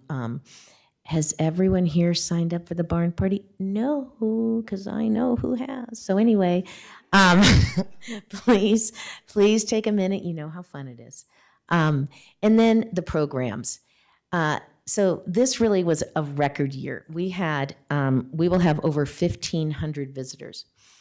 Last year, we got up to around 1,500, but that was because we had a 300-person big barn grand reopening. So we remove that, and we still have about 25, 26 programs. I kind of add things as I go. But each one is insanely populated. I wish my friend Karen was here. She's gone to many of these with Olive, her granddaughter. And one of the ones where we did birdhouse decorating, I don't know if that's what the picture is, but we had 95 people. We had 65 children doing their crafts. We had 3 tents in the barnyard, the whole inside the barn, because I can't let anyone paint in the barn. So, and then our capacity is 68. So we had all these tents, and that one attracted, and several others, the art ones, have attracted so many grandparents with their grandkids, hence Karen coming. I saw Olive last week, and I was looking, going, God, did Karen have some work done? And then it turns out it was her daughter, who looks just like Karen, who explained that there are 2 other daughters who look like Karen. So anyway, it's been really, really fun for grandparents, for parents to come to all these programs. We've had some really interesting ones, the art ones, but we had that from the American Museum of Western Art, that speaker. She was fabulous. And I got a lot of emails and that was kind of a nice older crowd that came to that. We've had goat yoga for adults in the barn with somebody running around picking up the poop, and I was having a heart attack going, oh my God, it's going to ruin the barn. It didn't. But after that, we had one for kids, and we had it outside. And goat yoga for kids is probably the cutest thing ever. So that was really fun. We've had mahjong as kind of a fundraiser because I'm struggling a little to see how that connects people with nature, which is our mission. But so now I'm calling it a little mini fundraiser. But what it's doing is bringing residents who don't come to the other things. They're like, whoa, look at this. So it's bringing first-time people in, and we're having another one of those coming up. So it's been incredible. We've sold out for probably 7 of these events. And the one thing that I will say that's been miserable this year is parking. So I am really happy about the grass parking area for whenever it is, even if it's at the end of next year. I haven't had Kent Denver available until now. We're going to have for the barn party at least. And it's been really challenging telling people, walk or ride, bring a golf cart. Ride your bike. I called every person and asked them to ride their bike to this one. I was exhausted, but it was so cool, like 20 bikes lined up. So anyway, it's been challenging to park on Quincy, park on Dahlia, park anywhere, not having Kent Denver. So, but that's going to be resolved in a year, hopefully. So looking ahead, our programming, again, I'm trying to think of things that attract first-time visitors. I just want to always keep that in the back of my mind as I work with our ambassadors to figure out what are the programs we want to do. We tried to do a bike-in movie. That didn't work. People are like, I'm not biking at night. I live over in, Old Cherry Hills. And it starts at 8:30, and we've got these kids who go to bed at 6. So, okay, that didn't work. We figure out other things that do. Outreach, more of the same. In terms of partnerships, Dave, you brought that up. They're really, I connect with them, say, the Butterfly Pavilion. And typically it's with their education department, and they come out and provide tables and props and or the Raptor Association brings the birds. The Highland Canal has come to speak. They did it last year. Audubon, we have birding events. So always trying to find more connections with like-minded nonprofits that really are about sustainability, nature, history. And then fundraising, we'll continue to raise money for our operating budget, and our 990s are available if anyone wants to see those. The capital campaign, I did want to bring that up. So we are excited to jump in at some point for the Hopkins House. The farmhouse, that we couldn't really find anyone when I asked if they wanted to put a plaque over a bathroom.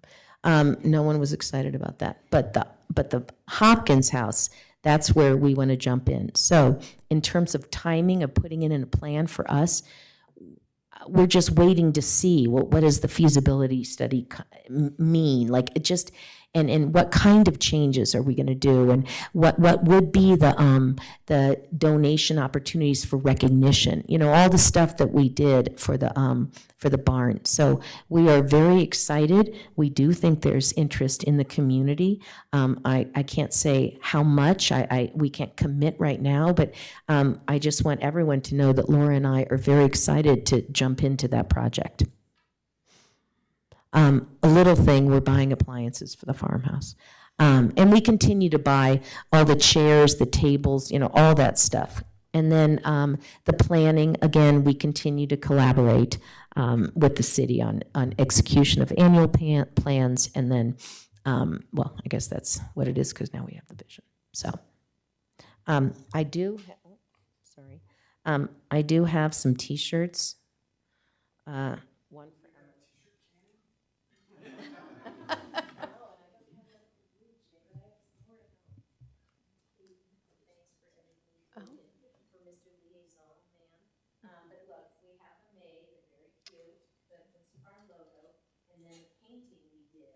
Oh. That's nice.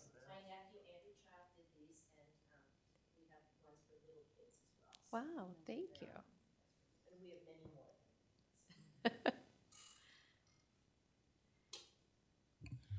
Questions? All right. Well, I mean, first of all, let me just give kudos to staff and to the Land Preserve.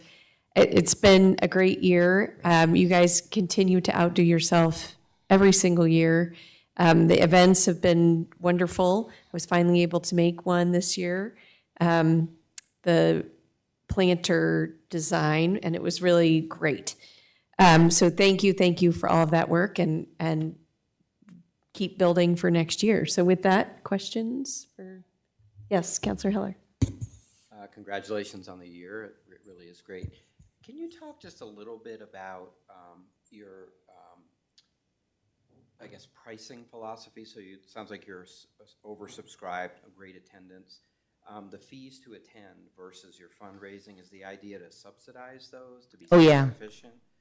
Well, I get about, this year I'll probably, get like, 13,000 in program fees, not barn party.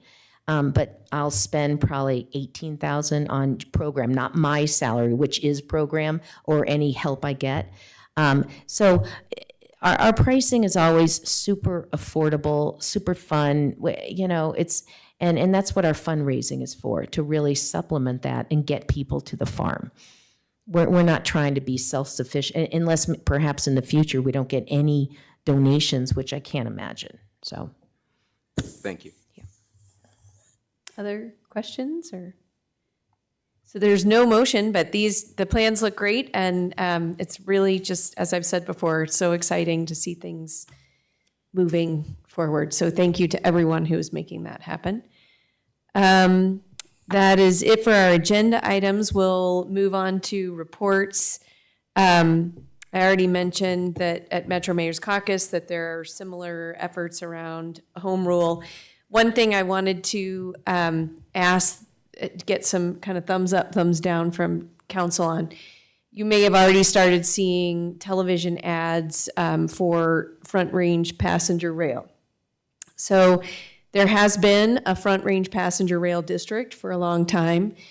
At the very end of the legislative session this year, there was a bill to reduce the area that's included in the Front Range passenger rail district, which is a governmental special district, basically with taxing authority. And, there is one side that says they included any municipality that had land within 5 miles of a proposed station. There's another kind of more skeptical school of thought that they were specifically trying to exclude very tax-averse strongholds because they are putting a ballot initiative on the ballot this year to implement a tax to support Front Range passenger rail, otherwise known as COCO. And so this was all designed around this ballot initiative to, create a tax to support it. Certain cities got themselves excluded. We were not as lucky. Greenwood Village was not as lucky. Centennial was not as lucky. And even Littleton, what's really ironic is that there's a proposed station at Mineral and Santa Fe in Littleton. Within 200 feet of that station is unincorporated Jefferson County. Those residents are not included in the special district because they're in unincorporated, even though they're going to live almost immediately adjacent to the rail station. Same is true, Sterling Ranch is getting a station. Highlands Ranch is not included at all because Highlands Ranch is not a municipality, it's unincorporated Douglas County. So there are a number of communities, and even, for example, Parker was supposed to have a stop.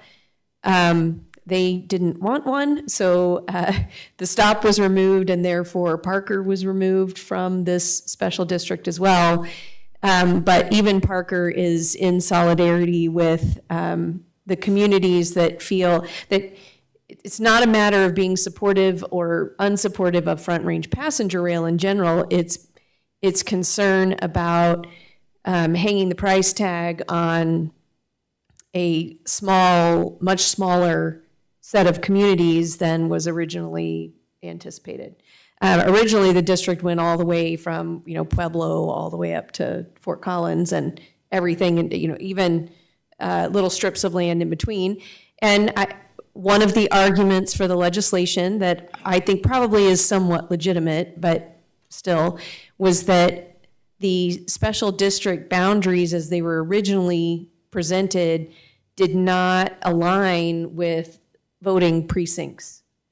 So it would be very difficult for the clerks in all of these counties to know which ballots have the question, who gets what question on which ballot. And I can believe that probably is a very difficult challenge.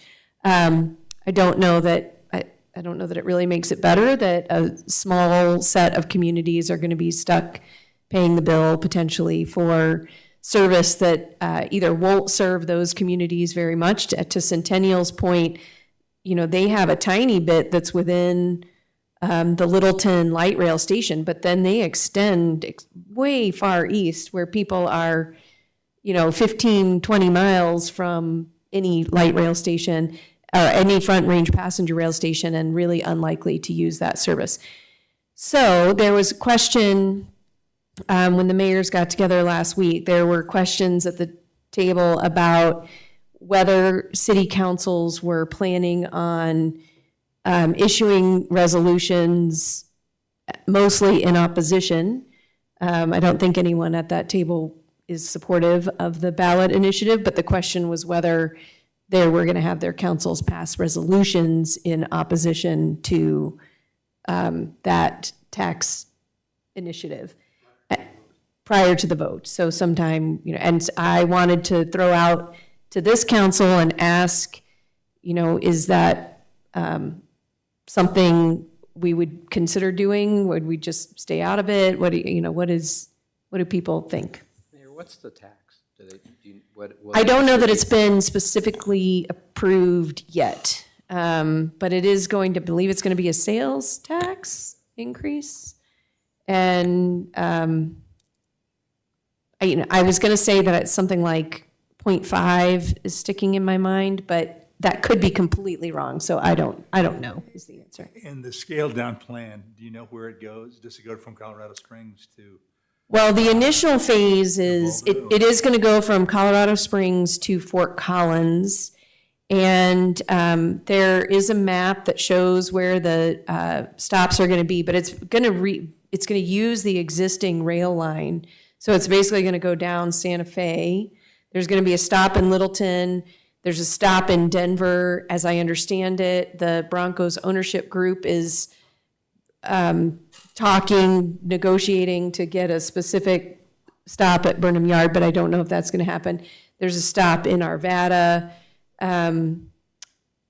somewhere in the Boulder area. I don't think it's Boulder, and then it heads back and, heads up to Fort Collins. As I said, Parker's out of it, and I think between Sterling Ranch, there may not be another stop until you get to Colorado Springs. I think there's nothing in between there.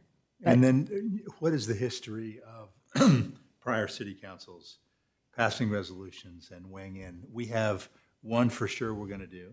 Yes. Which is around our own. Our own, yes. Does it confuse? I'm just thinking out loud. Yeah. Some of these thoughts around to have others. Is there a history of that's a good prior question. councils weighing in on tax and other matters? Yes, I think there has been some, for sure, incidents where council has, I don't think, I will just say more globally, it is common every election cycle for city councils to take a position on a variety of ballot measures. So I would not let the fear of confusion deter you.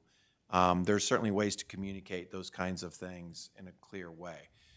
I do think that there's been less of those here in Cherry Hills Village than I'm used to elsewhere, but they clearly have been done here, for sure. I mean, without question. So weighing sort of pros and, I guess the first question would be, are we opposed to it as a community? I would think we are. Speaking but- for myself, I'm not necessarily opposed to light rail. I am opposed to how they're doing. They basically gerrymandered Yes. to a large degree.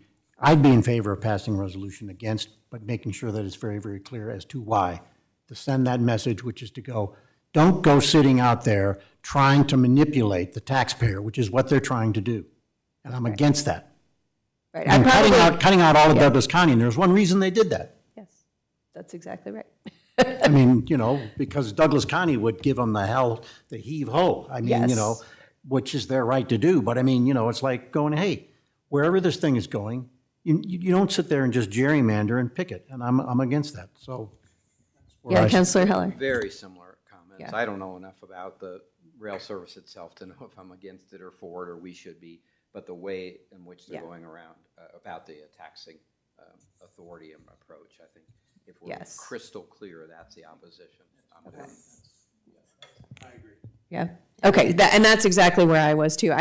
Had the district itself remained the same, I think I personally would have suggested that we just be neutral. But in terms of pros and cons, if we agree on that much, us passing a resolution, to be honest, is not likely to have much impact. I mean, we don't have a way to really disseminate that information widely. I guess it might be in the Villager, it might,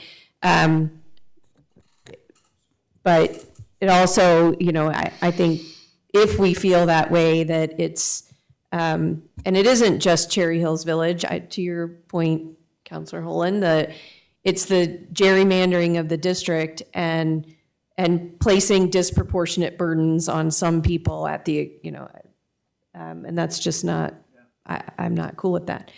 I would be happy to make that statement publicly as the council. And so if that is something the council would like, I don't even know that we have to decide whether you would vote for or against some resolution. I think what we would need at this point is just to know, would we ask staff to draft a resolution that we could then bring back and discuss? Okay. Is everyone, yes? Yes. Okay, so yes, if you would please do that, I would appreciate it for our next meeting. And that is. Can I just ask, yeah. there may be other ballot initiatives that we might consider as well? I'm just thinking of the progressive income tax or other Oh, stuff. yes, that's a very good point. There might, and I think when those, has the progressive tax been certified? No. Okay, so when,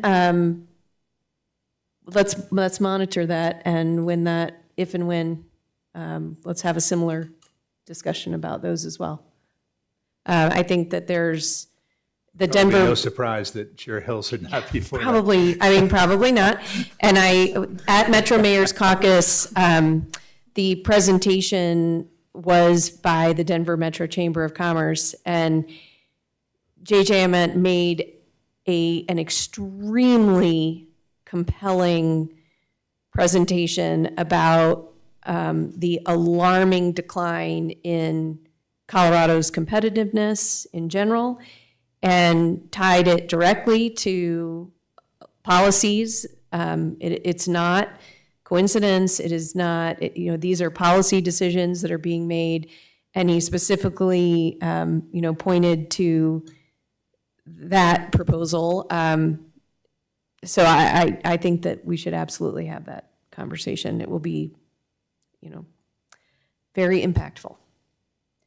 All right, let's start with Councilor Heller. Start with you. No report this evening. Mayor Pro Tem Holen. No report. Councilor McGuire.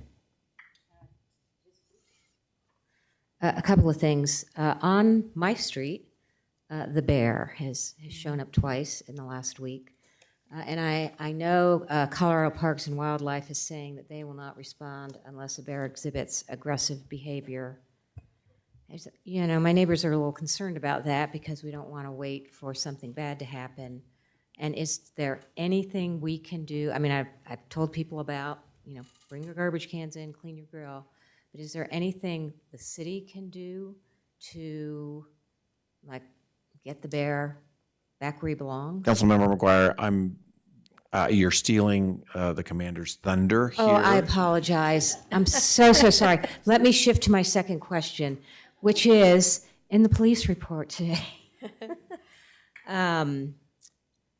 So crime this year over last year is up. Now, I realize, you know, you say up 33% for burglary, well, up, you know, 8 versus 6. But it is up on everything except criminal mischief. And I'm not criticizing the police force. I'm asking, what do we think is the reason for that? And if it's, you know, back to things like people leaving their garage doors open and cars unlocked, is there a campaign that we can do to get that back under control? I mean, it's always a good reminder for everybody to lock their doors, keep their garages closed and that such. But, you know, crime historically just ebbs and flows. Unfortunately, I don't see anything particular to point to as to why there's an increase. You know, at times we might see a spike and they may come up, but I don't think at this point there's anything in particular to lend a definitive reason as to why. Commander, would you say, before this year, the previous 2 years, did we not have a double-digit drop Absolutely. in crime? Absolutely. So you can't keep cutting things forever, right? At some point, it will spring back a little bit, just statistics, right? Probability. So that's not an excuse per se, but it is context, I think. And we remain, the police department remains fully staffed as we have this entire year, and we're continuing to do the same things. So that's why I say there's nothing glaringly obvious to us as to why it is, other than sometimes we'll see a spike. And, you know, we can have one incident somebody will come in and they might cause some havoc at a couple different places. So it's kind of one incident, but because there's multiple locations, it's counted as more.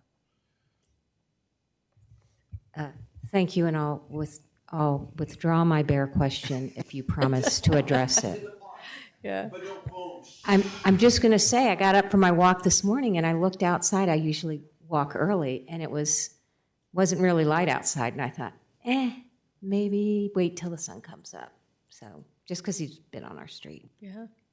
Councilor Robinson. We've seen the bear. Is it the same bear, or is it more than? Yeah, in our neighborhood too. Yeah. Just a brief report on how the Opioid Abatement Council is spending our money. We continue to make allocation of those resources. And we had some reports this last time that I just thought I'd share briefly. So in the prevention area, we funded the Cherry Creek Schools Leadership Academy, which is a summer program focused on higher needs kids. 80 participated in the program for the month of June.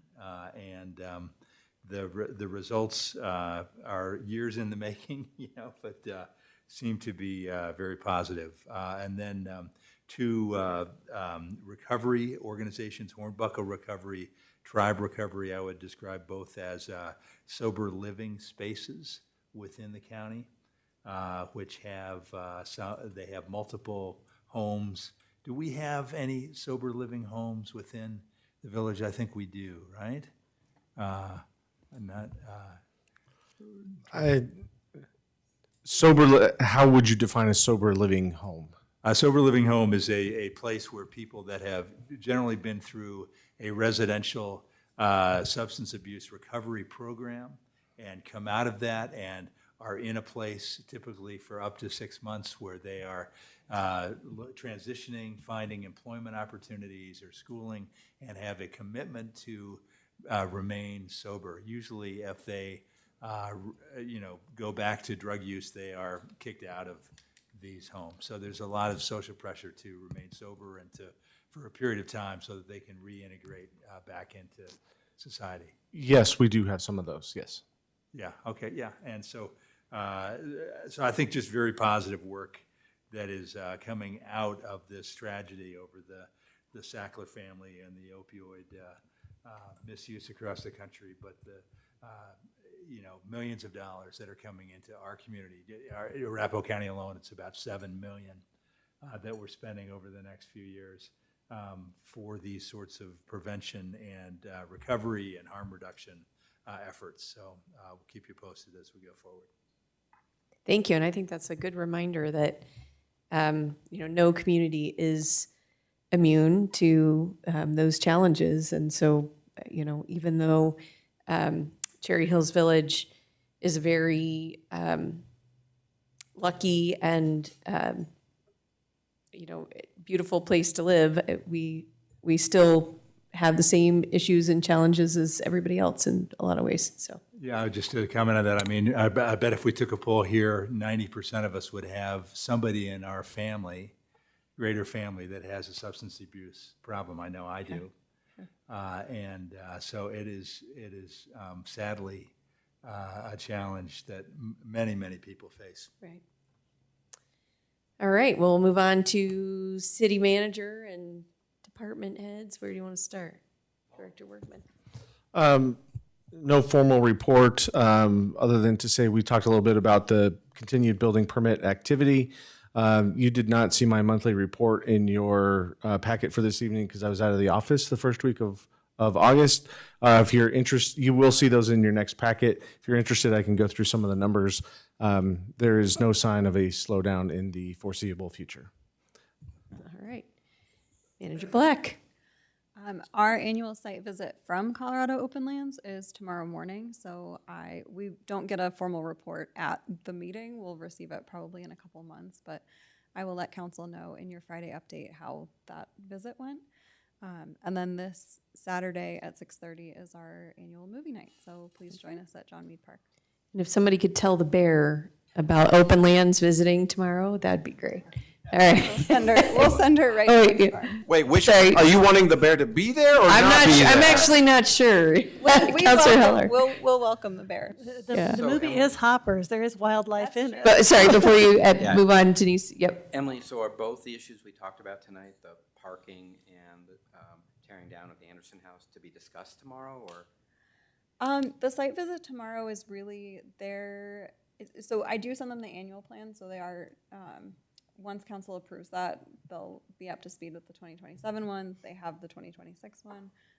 The site visit tomorrow is more for them to look at the site. They compare pictures over time, basically, to make sure that the vegetation is being cared for, that we haven't, built a shopping mall in the pasture, things like that, to make sure that the farm is being preserved and cared for the way that the conservation easement lays out. So that's the primary focus of tomorrow's visit. All right. Coordinator White. No real formal reports. I do want to say that you will see the first IT report in the packet this time. That's something that Director Newman had been working on with IT as we're transitioning over to me. We kind of got that one out, so it should be coming quarterly from now on. We got the first 2 quarters in this one, but let us know if you have questions, and we'll keep you updated in the future. That it's kind of a baseline for us. And then just a reminder that we still have a vacancy on the Art Commission, so if you know anybody or anybody listening is interested, please put in an application. Great. And I feel very slow on the uptake, but it's just now hitting me that we have Emily Black and Denise White. And Katie Brown, and anybody else, if you'd like to adopt a color. Oh, that's right, and Jay Goldie, and yeah. So all of you who don't have colors for names, I don't know, but. Also, one question, if I might. Yeah. So will that include fishing campaigns, reports on those? Do we do fishing campaigns? Oh, fishing on the idea stuff? Yeah. I was like, I think we're still talking about outdoors. Not actual fishing. Yeah, yes. and that one, we do have some information on the pen testing, which is when we have like a friendly hacker try to get in. I know that looking forward, we're going to kind of look at some of the other statistics we can track so we can watch fishing and kind of report on that as well.